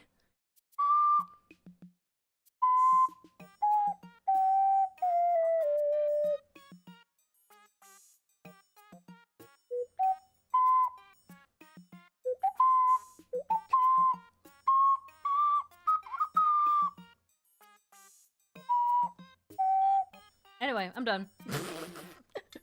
Y'all got a little bit. Y'all got a little bit. Hey, remember when I used to do automaton streams? I remember. That was fun times.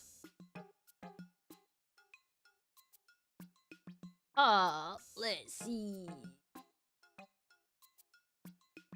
There we go. Megahorn! Bounce on the squishy bulb to bulb end to produce an earth-shattering roar, the likes of which you've never heard. Large brass instruments such as this added volume to band performances.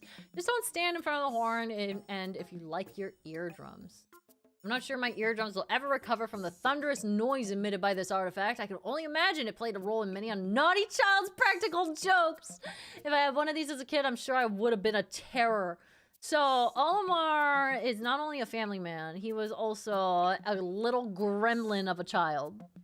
Maybe that's why he has patience for Louis. Wait a second, I think I just unlocked why Olimar has such patience for Louis, because Olimar used to be an absolute terror of a little gremlin child, and he probably sees a little bit of that in Louis, but Louis never outgrew it.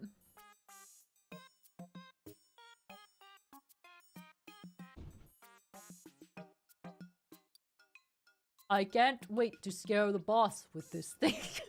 What did I say? Literally, what did I say?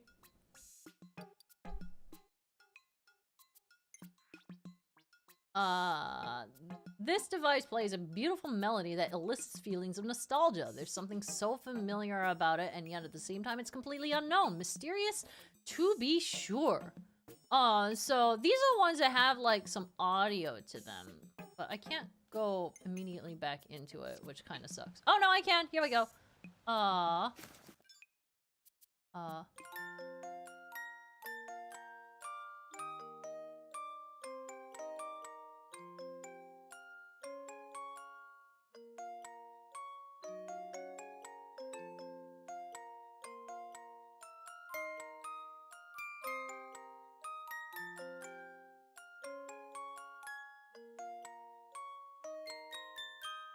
I can do that too! Wait, uh-oh. Wait, I take it back. I take it back. I can't do it. Wait, I had a whole thing. I had a whole thing. Wait, I can do that too!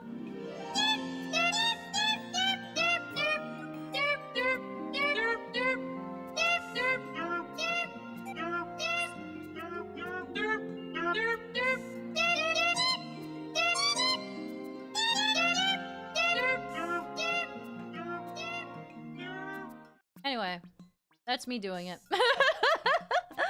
The next one is Lullabies. The song played on this device is intended to make the listener... Wait, did I read everything here? I totally didn't. I totally got distracted. I went straight in and I started playing it. Strange, despite its calming tones, something about this melody makes my palms sweat and sends shivers up my spine. It's as if something's sending me a warning about unexpected troubles in the future. This would be perfect musical accompaniment to a cup of fruit juice. Bless you. Bless you. Alright, Lullabies! Jaboka, thank you so much for a 14-month membership, dude! And you know who's 14 months old? Not me, that's for sure. Are you sure? Are we sure? Am I sure? That would be a year and 2 months. Are you sure? I think so. Yeah, you know what? That checks out. Thank you so much, Jaboka. I appreciate it. The song played on this device is intended to make the listener feel sleepy yet terrified to fall asleep at the same time. How odd that a piece of music can make you feel like you're staring down a mouthful of razor-sharp teeth. There's a healing quality to this song, and I can't help but gravitate toward it. Perhaps this is a machine meant to lure prey for a stronger predator. The strong do have a disproportionate advantage on this planet. Wait, then does that make me the weaker prey? Nana used to sing me a special lullaby to put me at ease. I would instantly fall asleep.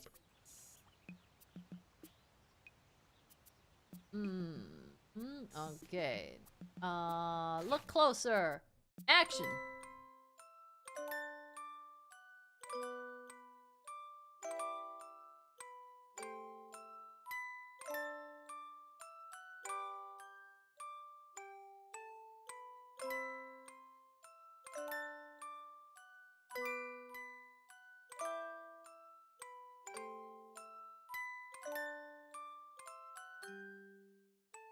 So cute! So when I found this in the Let's Play, I think I got to this and I thought that it was like when Mario falls asleep.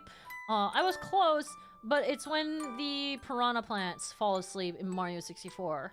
I got it mixed up. I just knew it had something to do with sleep and it was from Mario 64, but I forgot about the sleeping piranha plants. I'm usually, to be fair, like whenever I play Mario 64, it's speedrunning and I'm not really paying attention to the music at that point.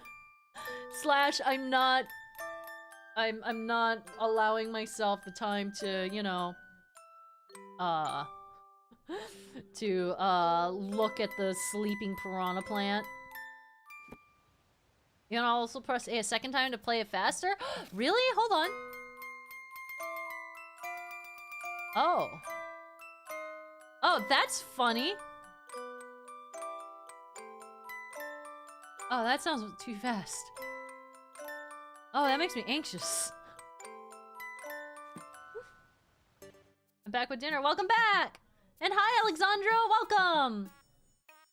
And for this one, y'all are saying that music box is a big reason why many think Pikmin 4 takes place in an alternate timeline proceeding to Pikmin 3. That makes sense! That, you know what? That checks out. That makes sense. I can see how people would think that. Hey! Get up! Get up! You were doing so good, Mifa! Alright. Where is the notes? To feel the excitement of a grand adventure, all you need to do is play this device. It seems to sing of heroic tales and captured princesses. I hope one day I'm able to sell these rare treasures to a hero as valiant as those dulcet tones. My son is always playing some sort of adventure game. He becomes a hero, defeats his arch nemesis, and saves the day at last. I admire heroic figures like that, but if given a choice, I'd choose my own life again and again. Aw, bless.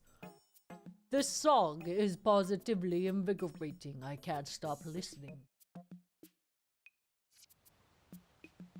Alright.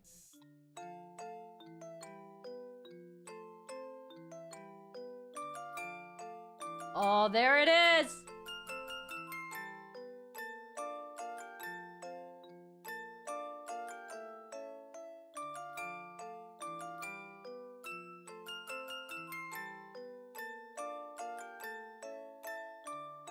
Storm still makes me just feel a certain way. To this day.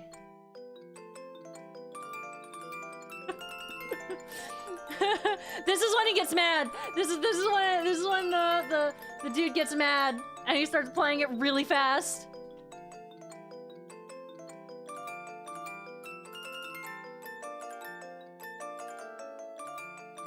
Amazing. I love it. I love that. Aww. Healing tones are old news? Well, greet the new trend. Super sounds of awakening! Air passing through the inner chamber plays a high note that acts as an acoustic refreshment. When I blow air into this rock, it makes the hair on my neck stick straight up. But if I blow it a little harder, the sound becomes crackly and soft. It's so pathetic. I can't help but burst into a fit of giggles whenever I hear it. The sound this makes would wake even a deep sleeper like Nada. Don't you have a derp song for that too? I do, but it's not programmed to the stream right now. Hey, bird! Get up off of the floor!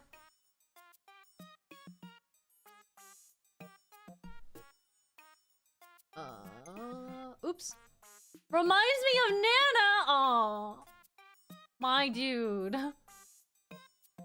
This object rattles when you move it. It sounds quite similar to the frequency emitted by baby goods on my home planet. I imagine this would work in a pinch if you had a crying baby you needed to soothe. Crying when you want to cry, laughing when you want to laugh, acting on your every impulse without ever worrying about the consequences. Ah, to be a baby again. This treasure elicits feelings of nostalgia for that time and memories of the love and joy a baby can bring.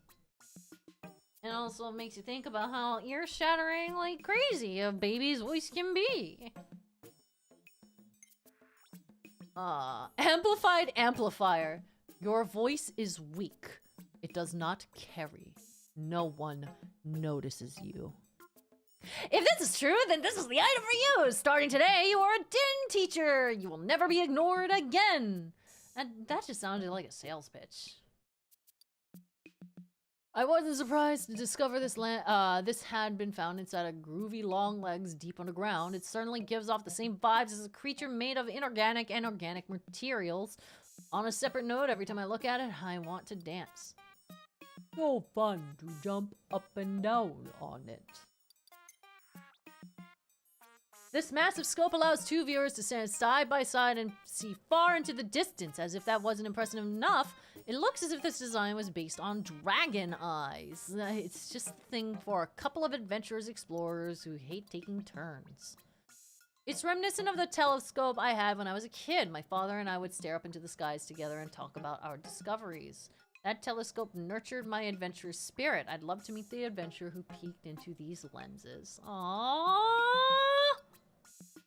When I looked through it from the bigger end, everything seemed tiny. I felt like a giant. Of course you would look through it the wrong way. This piece of technology doesn't work, so there's no way to confirm it, but I believe in my heart of hearts that it is part of a time machine. A foolish belief, maybe, but I have faith that the future holds many great things, and this is simply a sign of what's to come. I was entranced by the longer noodle as it spun around and round, but I completely lost track of time. This object doesn't strike me as otherworldly, but whenever I look at it, it's like I can feel the space-time continuum bending around me. Await a happy memory with his parents, is that a first? Actually, yes. Everything else has been like, ooh, pain. The long stick ticks along a lot faster than the short one. If I had to pick, I would choose the laid back one. This astounding device indicates which direction fate is flowing. By reading the magnetic fields found on planets and in living organisms alike, it can read one's fortune. The science is too complex to explain, but whenever you go north or south, do heed its guidance. The arrow-like object floating in the center appears to move around at will, but it's actually always pointing in the same direction. It could be trying to point me toward my destiny, but I'd rather figure that out on my own. Would be useful for food storage. I just need to figure out how to open it. Always food. Always food. Hi, Gracie! We're still just going through the items. We're just moseying along. Super chill. Super cool.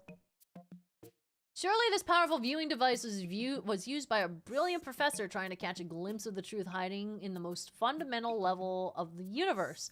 But when they looked through here, did they find that truth? And did the truth look bigger and a bit out of focus? Everything looks so much bigger when you peer through this lens. You can see the smallest of details in all the different components that make up a single object. It's a proper way to conduct a scientific investigation. As fun as it is to make food appear larger, this object can't actually increase the amount. Very astute of you to notice, my dude. ASCII the ASCII library butt has renewed their banana membership for 15 months. Thank you so much for 15 months.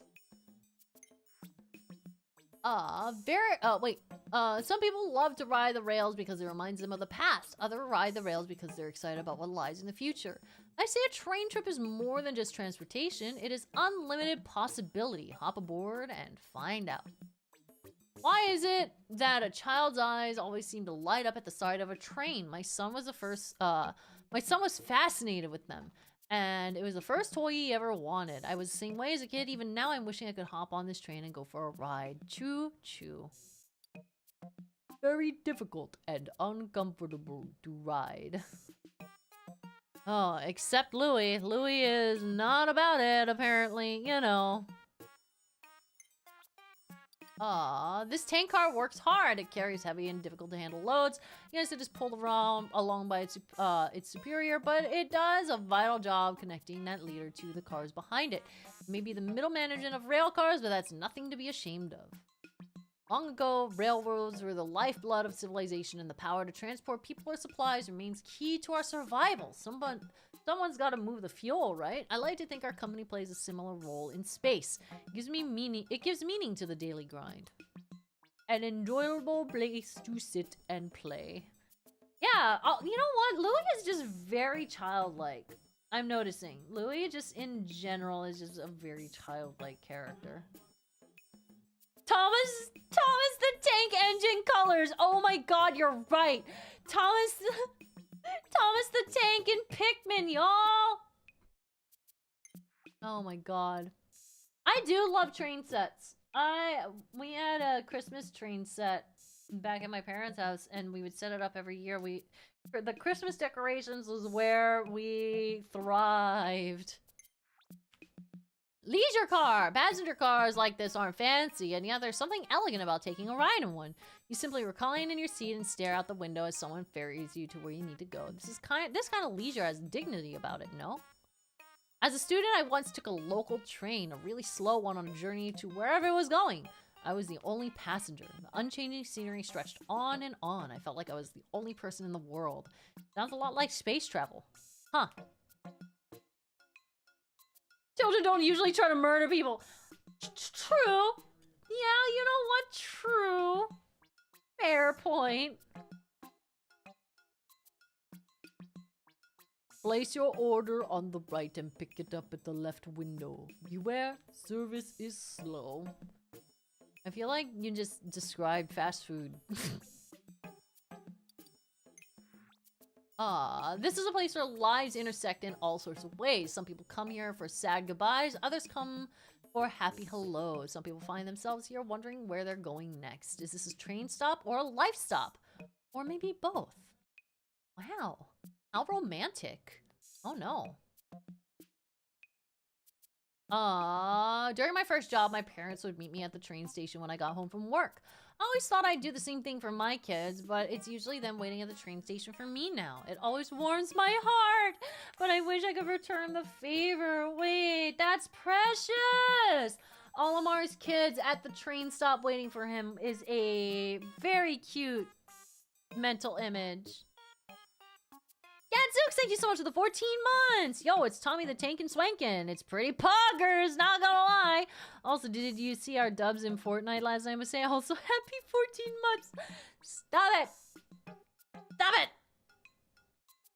Thank you very much, Gadzooks. I appreciate the 14 months. Comfy digs. I wouldn't mind staying here for a while.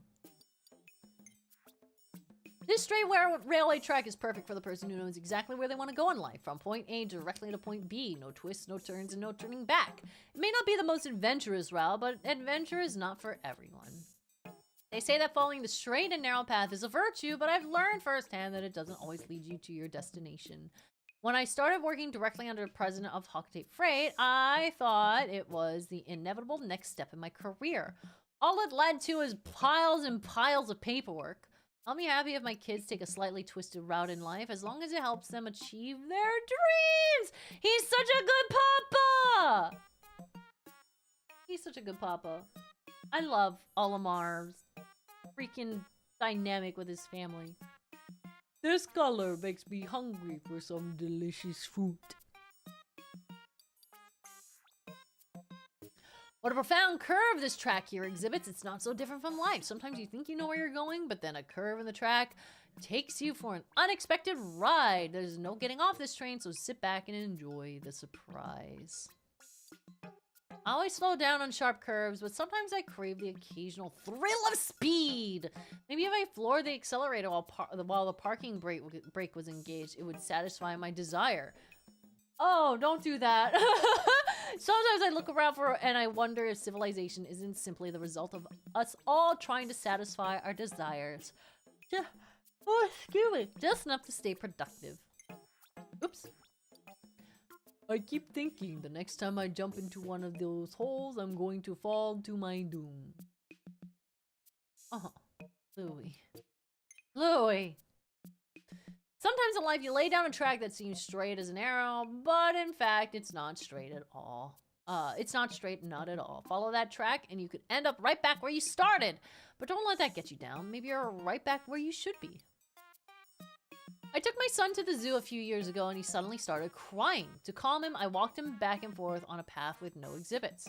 We didn't see any animals that day, but I learned that sometimes the best solution is as simple as a change in direction. I got my head stuck in one of the gaps. My panic screaming loosened it enough for me to get free! I enjoy how existential and how, like, reflective Olimar's entries are. And then we read Louis and he's just like, I got my head stuck. I screamed a lot until I got loose again.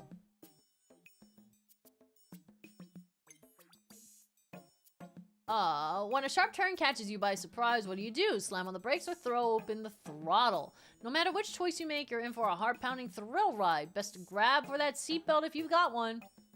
I mean, hey, y'all, wear your seatbelt first and don't just try to put it on when you're on your way to a fender bender. Don't do that. Some people think I don't like the concept of a set path or staying on the rails. It's not true at all. The only thing that matters to me is how I'm going in the right direction. How I get to my destination is sorry, I'm so sorry. Is irrelevant, much like the opinions of others.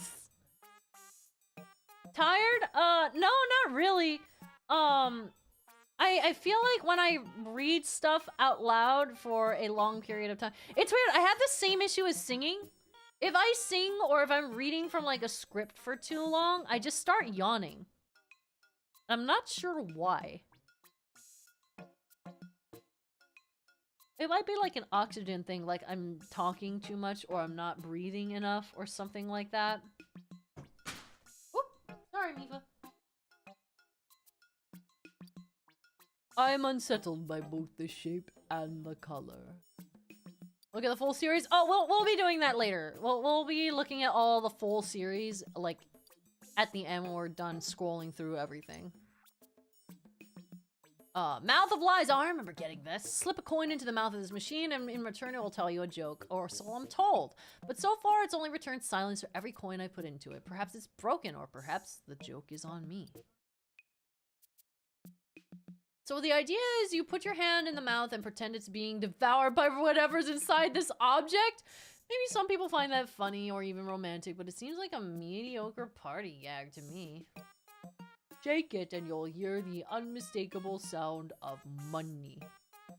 Louis, for all of his chaos, is very observant and is very on point for like what these are actually supposed to be used for.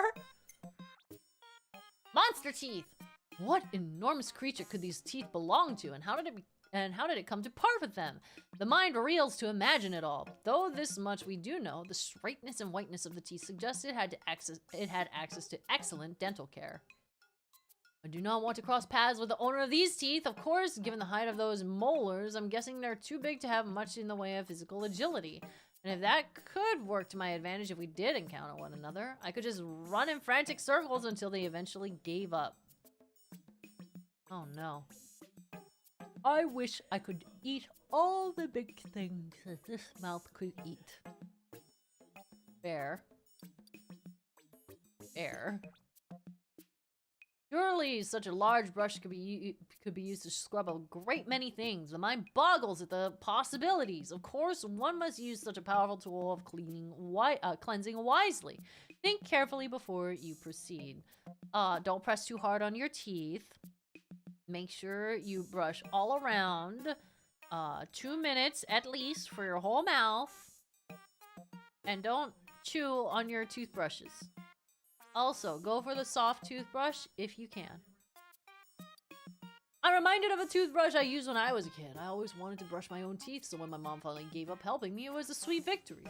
Ah, hi Mifa, what are you doing? Oh, she's going back to her playpen. Do you want a lift? Oh. Yeah. Unfortunately, that's when I started to get cavities. Oops, I guess that's the price of independence. I like to bury my face in the long, soft fur. Is it soft? I wouldn't call it soft, personally. The soft bristles of this brush, no matter how good they feel when scrubbing one's own back, but how easy it is to lose yourself in the feeling. As they say, too much of a good thing is a bad thing. Don't be fooled by this brushing vice. Know when enough is enough. Oh, he scrubbed all of the skin off of his back, and it's all in the toothbrush now. I feel bad for whoever owns that toothbrush. Brushing a child's teeth for them is hard work, maybe made worse by the fact that they're oblivious to the perils of tooth decay. I stopped brushing our kids' teeth for a time so they could learn for themselves, but that idea did not go over too well with my wife. There's something soothing about the way that it smells. Don't sniff a toothbrush. Don't do it. Don't do that. False lollipop! What a surprise it is to find that this lollipop offers no flavor at all. The odd protuberance is neither sweet nor savory, and yet mysteriously it allures one just sucking on it. Even more surprising, once you have a taste of this flavorless lollipop, you're almost certain to feel so soothed that hours fly by in a satisfied haze. Oh no, you know, when I said I want fan art of Louis eating things that are inedible, I take it back. I take that back. I feel as though that can get real cursed real quick with this one. I look at this and am instantly overcome by the thoughts of my mother and all the mothers out there. They represent the power of nature itself, cocooning the universe in love and fortifying it with their strength since the dawn of time. Gave it a whiff, and all I got was a noseful of nostalgia. The shape, it is at once familiar and also comforting. Surely this sculpture was erected to remind us that a mother's love is universal. The shape resembles a mammalian appendage. Sure does, but I have no idea what it actually does. It's dripping with what can only... Sorry, I completely misread the word beast. I completely misread the word beast. Oh no! I completely just like did a double take because I saw beast and I like absolutely saw it as another word. Sorry. Okay. Woo! Yeah! Let's go! Oh, all right. It's true. And this, if you do read it as that word, then that sentence is not good. It's dripping with what can only be described as beast drool. Okay, you know, what is a mammalian appendage without, you know, without some booby drool, you know, it's fine.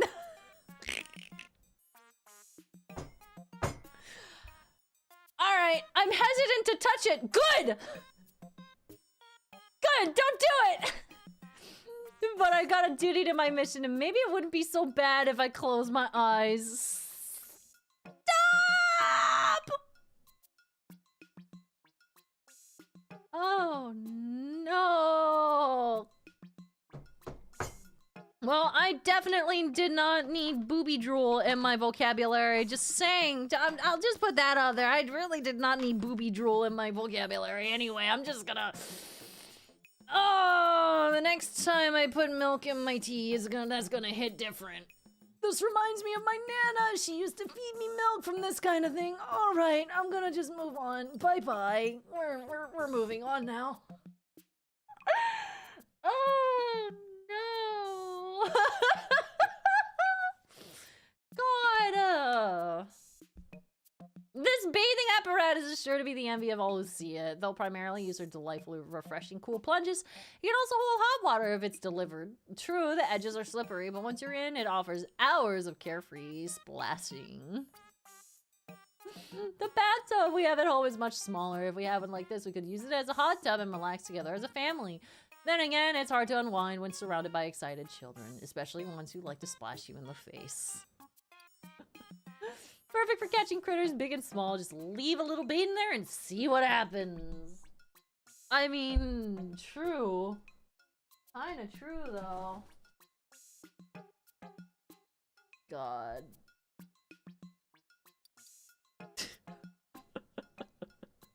Sorry, I'm still stuck on that one. Think Tank Combo Bot. Look at this robot. It was made to command, to lead. This greatness is the greatness in its eyes and in its horns. But how can one be a great leader, robot or otherwise, without followers? Likewise, what is a head without a body? Important questions for us all to ask. I was in awe of the modular robots when I was growing up. Their strength and abilities impressed me to my core. I doubt anyone's ever admired me in such a way, but maybe that's not so bad. I find great satisfaction in being respected as an equal. The rotating action will work great for mincing garlic. Ah, I see. You just want to use it as a cooking tool. Gotcha. I'm a mature 29-year-old, damn it. Dude, if I, you know, older than you can falter at these things, you can also falter. It is fine. We all have that little gremlin in us, right? Right? God. Next is Combobot. Ah, the very heart of the robot. It all comes together right here. Separate parts joined to become one. Voila! A team is born. It takes determination and drive to pull everyone together, but that's what the heart of the team does, and that's how victory is won. Once I get started on something, I'm the type that can't help but keep piling on more and more for myself to do. If that's considered hard work, then I guess I like hard work. The only problem is the result of the hard if the result of the hard work isn't always good work. I wonder how much this would sell for if reassembled. Hey, spoken like a true nerd! Look at this robot arm! It's ready to seize victory in its steely fist. It fires at its enemies not out of anger, but out of necessity. It does what must be done and never flinches from that duty. Yes, that's what valor looks like, and it's a good look indeed. It's crucial to believe that you are capable of success, but just because you believe it doesn't guarantee it will happen. Then again, if you don't believe it, you're unlikely to succeed at all. That's why you have to clench your fists and remain strong in the face of every challenge. For me, the ultimate success will be returning home to my family. I believe I can. Oh, Lamar! Perfect for tenderizing meat. Once again, just having something, you know, an existential crisis / something really reflective, and then punch meat.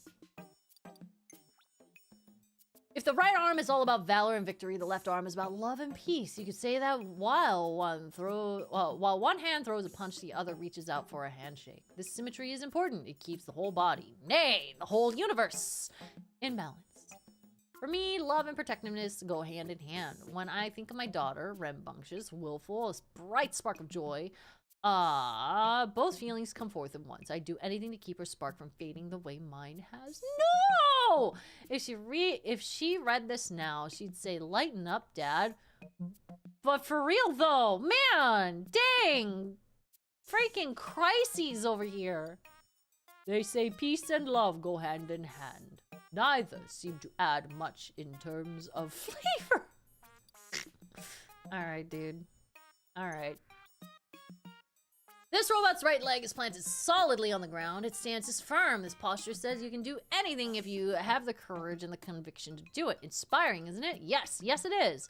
Now I too am ready to put my own foot down. Legs are some of the most important parts of a living organism. Not only are they used for walking and running, but that movement helps circulate blood throughout the body. Some even call legs a second heart. I wonder if my toes serve a second purpose as well. I've been looking for something like this for mashing potatoes. Alright, Louie. One can't afford to waffle on the battlefield, nor can one afford to rush in with half-baked plans. Yes, courage is required, but also calmness. Yes, conviction is needed, but also composure. You can rest assured that the left leg will stride into battle, but only after careful consideration. Many people don't realize that they not only have a dominant hand, but a dominant leg as well. That leg can be more muscular or longer than its non-dominant counterpart. Too big of an imbalance between the legs can have staggering effects. Is that a pun? Did you just make a pun? That's a pun, isn't it? That's a joke. That's a pun. That's a pun. Boo! Olimar, boo! If I have a dominant hand, does that mean I have a dominant foot? If so, which one is it? Oh, the goose! Red is red, of course, or is it? First, there are many shades of red, and second, even the same shade of red means different things to different individuals. For some, red is painful fire. For others, it's a warm love. Maybe there's a one-of-a-kind red for us all. This is my favorite color. I love how it imbues passion and emotion into everything it touches. Come to think of it, the first Pikmin I encountered were red. Perhaps that's why I instinctively trusted them. Colors can influence behavior in all kinds of ways. Red also makes you hungry! I find the color unsettling. Blue! This tube of decorative blue goo is sure to inspire creativity in anyone who comes upon it. It should also be a reminder to welcome new colors into your life now and then. Don't get stuck returning to the same hues over and over again. Go wild! Unleash a new you! Don't call out my wardrobe, dude! Stop it! He's calling out my wardrobe, which is like 70% black and 30% blue. Actually, 29% blue and then like 1% red. Stop it! This color is very similar to that of the blue Pikmin. I prefer red. Whoa, dude, alright. Taking swings now? Alright. My whole mouth turned blue after one lick, and some other stuff kept coming out blue for the... Some other stuff? Would you like to clarify, Louie? Would you like to clarify that? I'll come out blue for the next few days. Probably won't eat it again, even if it is my favorite color. Oh no. Hey chat, what's your favorite colors? What's your favorite colors, y'all? Let's talk about this. Let's discuss. My favorite color, to no one's surprise, is blue. This color is very... I didn't swap yet. There we go, yellow. In fortune-telling circles, this is the color of illumination. It has the power to light the path before us, showing us which way to go if we want better luck in life, and specifically in money-making endeavors. I hope the illumination goo will light my way. I heard that Pikmin of the same color were found in the same location. Could there be a correlation? Some creatures change their appearance to match their environment. I'd like to observe what happens to those Pikmin when exposed to other environments. Makes me think of my favorite yellow foods. Hell yeah, chat! I'm seeing a bunch of different answers. That's cool. High five, y'all! Electric cyan! Ooh, King Kron, I like the way that you think. Yellow also makes people hungry. I believe that is why McDonald's has a red and yellow logo, specifically because those are two colors very associated with food and tends to make people want to eat things when you see it. So Louis actually has a point here. Noble goo. What a regal color this is. Noble and dignified in hue, it demands a solemn deference from all who gaze upon it. No wonder it's the color of kings, queens, and other folk of high status. I confess I yearn to have a coat made of this color myself. Found in a dark location, luckily it was just bright enough to be spotted in the vicinity of purple Pikmin. I've never associated purple with strength, but I've since had to revise my thinking. Reminds me of the color of almost frozen lips. Brrr. Some say this hue is the absence of all color. Others say, in fact, it's all colors combined. I, for one, believe both are true. No, I don't know the whys and hows of it, but I do know this color goes nicely with every other color out there, and that must mean something. Discovered in an obscure locale alongside white Pikmin, creatures with bright colors are usually more likely to be packing poison, while creatures with dull coloration are generally harmless. But this doesn't apply to white Pikmin. In fact, they're dangerously poisonous. No doubt they use this to their advantage. That also applies to snakes. Don't pick up snakes that you can't recognize because some are just like plain brown and they're actually very venomous. Don't pick up snakes that you don't recognize. My teeth have been sparkling white ever since I used this to brush them. I wonder if it took care of my cavities too. A bit of white, a bit of black. This color has made its home halfway between the two. Some say it's ambiguous hue that refuses to plant its flag, but maybe it just enjoys living between the two ends of the spectrum, enjoying the best of both worlds. This color reminds me of rock Pikmin. When I first touched one, I was surprised how cold it felt. It was a pleasant sensation. They didn't seem to mind my curiosity. Much like this treasure, rock Pikmin were found in a dark, chilly place. How appropriate. Is white dull? Is that what they're saying? I think that they're more pointing at like dull in the sense of like saturation, because white is technically like an unsaturated color. And I think that it's bright, and I think the wording that they chose was a little bit awkward for it, but I guess, you know, that's just artist things. The boss likes to wear this color. I guess it suits grown-ups. This color is so charming! Mifa, did you hear that? Anyone who lays eyes on it finds their mood improved. Needless to say, it's the go-to hue for painting cheeks and lips when one is in the mood to captivate. Would it work well if I painted on my arms? Perhaps I'll try. An attractive color, similar to that of the winged Pikmin that were found in its vicinity. It mystifies me how such helpless creatures have survived for so long. Their bright color makes it so easy for a predator to spot them. Needless to say, I find them to be particularly fascinating. I look like a ripe fruit when I cover my face with this stuff. It makes me even hungrier. Ooh, pretty color! This is neither the color of the sky nor the color of the sea, though it is nearly the color of both. No, as blue hues go, this one is like a cool splash of water on your face, or like a shaved ice on a summer day, or like the calm surface of a swimming pool after my love swam away for the last... What? Schnoz, you want to talk, buddy? My dude, hey, we usually get our existential crises from our Olimar. Are you alright, dude? The calm surface of the swimming pool after my love swam away for the last time. Oh my, oh my, I fear I got swept away for a moment there. What does that mean? Swam away for the last time in a swimming pool? Dude. Alright, okay. This color reminds me of the ice emitted by the Wait, the what? Nivis ventus. What is sus? We're sus? Emitted by the sus nivis ventus. Is it a coincidence I encountered this treasure and ice Pikmin in the same area? It's no coincidence that ice Pikmin are called that. If I licked one, I'm sure my tongue would stick to it. Very sus. Very sus. I look at this color and think about ice cubes. It doesn't matter how many I eat, they never fill me up. That's a scientific name for the snowy blowhog. Oh, weird. Weird. That's weird. Neon goo! Like a neon sign blinking at night or a luminous bug flitting across a field at sunset, this color grabs your eye and doesn't let go. But will you follow where it leads? Neon, by its very nature, may lure you toward adventure or danger.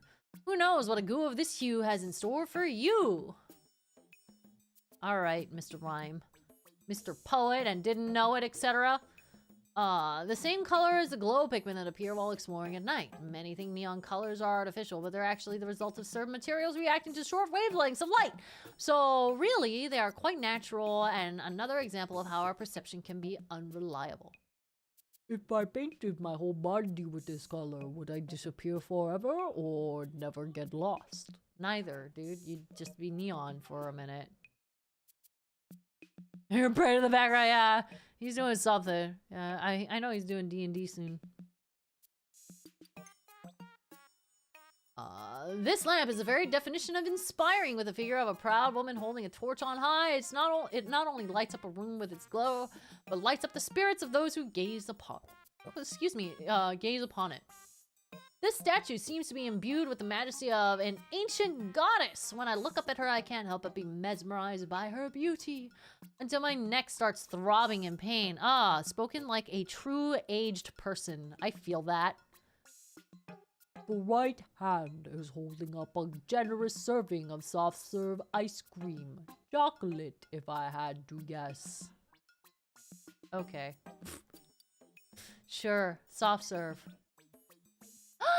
Manekineko! This charming creature beckons all who pass by. Come to me, it says. I'm too adorable to resist. Decorated with opulent flourishes, it seems to promise not just friendship, but good fortune as well. I used to collect these. Not anymore. I don't have enough space for that. But I had a huge collection of all different sorts of, like, different lucky cats. Your Louis voice is perfect. Thank you. I appreciate that. While looking at the statue, I found myself smiling and petting its head for no discernible reason. It must possess a magical ability to captivate people and convince them to do its bidding. How can something so devious and manipulative be so cute? All I'm getting are greedy vibes. I mean, Louis would know. Louis, you're like the epitome of greed, my dude. Are you calling out? Is this pot calling the kettle black, huh? Ooh, what are those ancient statues? Isn't that what, like, Tears of the Kingdom is based on? Are these ancient statues? On Akate, the ancient statue head is almost as popular as the gyroid bust. With her cool goggles and dramatic personality, this statue oozes a mysterious aura, so the competition between the two makes sense. But what's even more mysterious is this figure's missing body. This looks like a figurine my son learned about in school. I've always wondered why she wears goggles. What does she have to hide? Maybe a secret past with another ancient statue floating around out there? I look forward to discussing my theory with my son. There's no way I'd win a staring contest against her. True? True? Contemplation Station! I love that name for this thing. When one comes upon this landmark, one can't help but contemplate many things. First, what is this figure contemplating? Moreover, what should I be contemplating? Open your mind to big questions like these, and you're sure to contemplate great things. Could I be related to the person who modeled for this statue? While examining it earlier, I found myself striking the same pose without even realizing it. If we do share the same genes, how did they end up here on this side of space? Deciding on what to eat next is a quandary that will forever thwart my mind. As soon as it is resolved, it begins anew. Well, now we know what kind of problems Louis has. Many have wondered what this statue would have looked like if the artist had completed the work. Would the arms have been folded, held straight out? Might wings have been carved where the arms belong? If only the artist hadn't stopped at such a crucial juncture. What manner of calamities had befallen the planet at the time of this statue was created? Apocalyptic catastrophes, extreme weather, the wrath of the gods. The questions that artifacts like this inspire are what make them truly valuable. This made a nice snack for someone. If there was a way to enjoy eating rocks, I would like to know how. When I was a kid, I wanted to eat rocks. I thought they looked yummy. That's not Louis, that's me, Masae. I am telling you guys a little factoid about little baby Masae. Little baby Masae would dig up granite in the backyard and be like, this looks yummy, but I will break my teeth. Oh, what a device! Push it over, knock it down, kick it aside, and it always bounces back. How it managed to do so remains a mystery. But if ever you're feeling discouraged, give this machine a shove and rejoice in its return to being upright. May it inspire you to do the same. I've never been the type to give up. No matter how many times I fall, I always get back up again. At first, I thought I could practice alongside this machine, but its stubby body reminds me too much of the president. One glance at it, and I lose all motivation to continue. The shape itself is familiar, but that's it. Oh yeah, didn't you say you had a cutoff time? Oh yeah, I do. I do have a cutoff time. But let me see, how far into this am I? Man!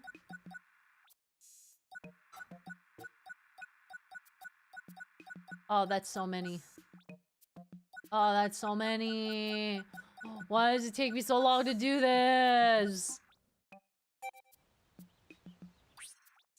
This fossil is all that remains of a heroic giant from ancient times. He was known for showing compassion to not only allies but enemies. As we contemplate his revered visage, we should let his past benevolence act as a guide for our own behavior today. Looking upon this warrior's calming visage is a peaceful way to spend an hour. The eyes seem to see through everything, as if their gaze is freeing you from the darkness of your mind. Perhaps I've stumbled upon the secret key to life's greatest questions. This bears a striking resemblance to something else. This clever contraption is meant to be used when you don't want to reveal your emotions. Stand behind it and it will render any expression on your face unreadable.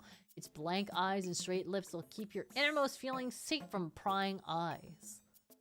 I can't pinpoint the exact moment, but this reminds me of the face my wife once made when I delivered a perfectly executed dad joke! Oh no! Olimar does dad jokes! No!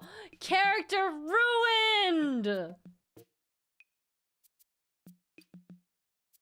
It's been a long time since I've been face to face with such beauty. I can feel my heartbeat in my eardrums. How many left? Oh, one more. Doggies! Look at them! Look at them! Look at them! Look at them! Look at them! Look at them! Look at them! And look at them! And look at them! And look at them! Look at them! This device not only stores but also displays images from the distant past. And there's something about the image frozen on the screen now. The two friendly creatures pictured there are familiar somehow. Try as I might, I can't quite put my finger on it. What mysterious and fluffy creatures! I can't find evidence of them in any of the existing creature databases, but there's something familiar about them. It's almost as if I've met them before. Guess I'll chalk it up to an ancient memory that's been imprinted on my genome. I'd like to take a ride on either of these creatures. So cute! Oh, I love them. I love them. Alright, Ancient Secret series. We got them. Look at them. We have arrived. Display off. That's what they look like. All of the goos! We have the goos! I didn't realize until now, until literally reading all of the databases on them, that it's the colors of the Pikmin. It literally never even occurred to me until we started reading their descriptions. Hey, he's assembled! He's basically a Gundam. Almost. Mifa! Get up! Get up! Mifa's gonna go in timeout soon.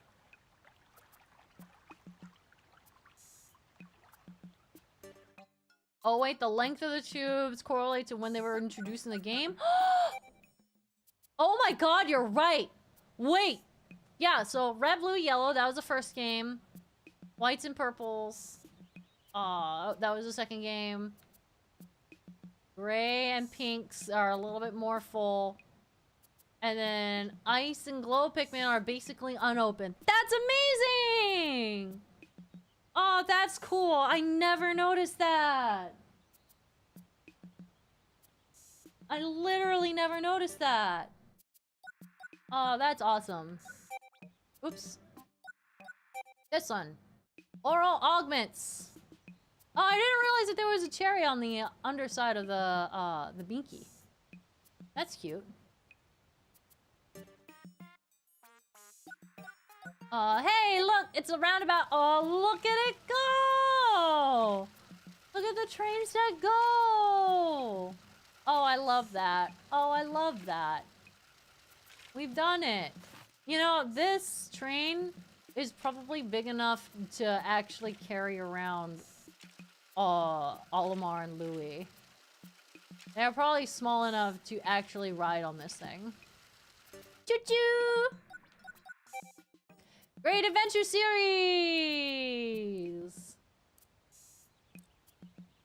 Very cool. Aww, soulful musician? All of our music stuff? Very neat. Gourmet series! It's time for food! Look at that ham. Look at that glorious ham. Look at it go. 3 generations. Oh, wait, this one's cute. Yeah! It's bed. It's all of our beds. No! Oh, no! I did it again! I did this last stream, too. No, get back in there. Get back in there. I wasn't done. I'll scroll down and find my last place. Oh, I was almost done. I think I only... Oh no, I had 2 left. Tropical pickings! Wow, look at all of those beautiful fruits. Look at these gorgeous fruits! They are actually very pretty.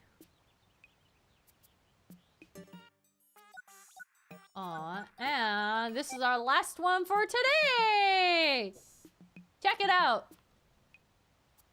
Apples, oranges, lemons, or clementines and tangerines, excuse me.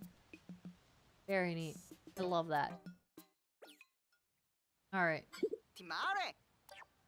And so, yeah, I do have a hard out for today, y'all. So, we're gonna wrap up there. So, we'll have a part 3 of the treasure catalog.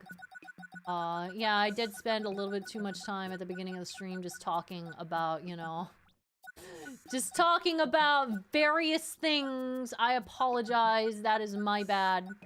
But I think this is gonna be a good amount for the next stream. And next stream I also will have a hard out as well. So honestly, that works out. Because next, I don't have D&D tonight, but I am doing a hangout tonight that I need to make sure that I am available for. We can have more food talk next episode too. Well, we already went past all the food talk, but we'll see. Knowing me, I absolutely will end up talking about food again. So, thank you guys for joining me today. What's the date next Saturday? I'm wanting to say yes. Yes, the 16th. We'll do another Pikmin 4 stream next Saturday. Hopefully on time at 4 p.m. so that I have more time before D&D.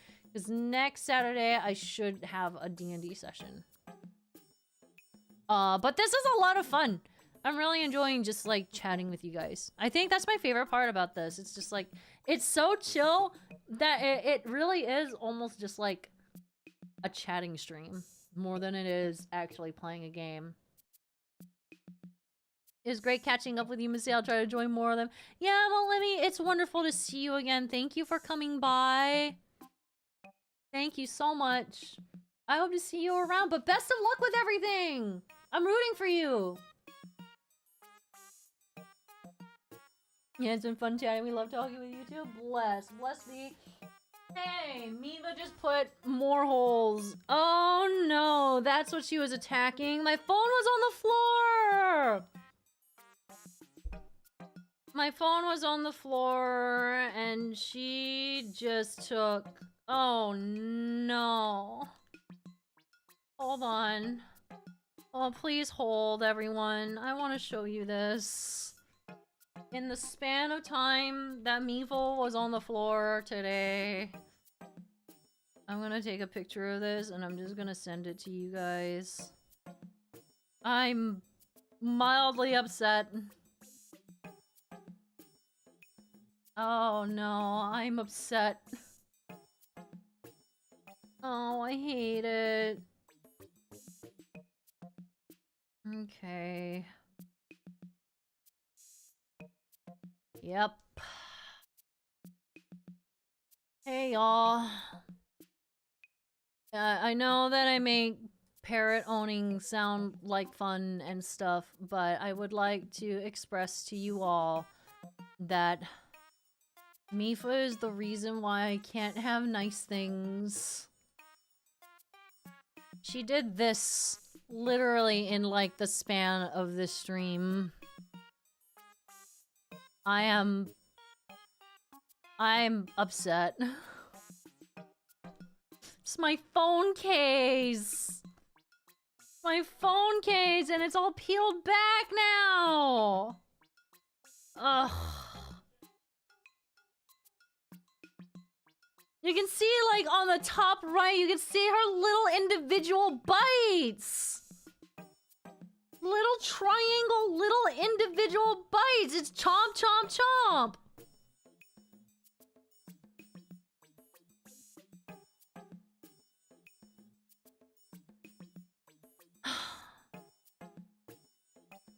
Anyway. Mifa's the reason why I can't have nice things. Anyway, thank you guys so much for joining me today. I'm done whining about Mifa for now. You better not be on the floor again. I will end you. Okay, she's not.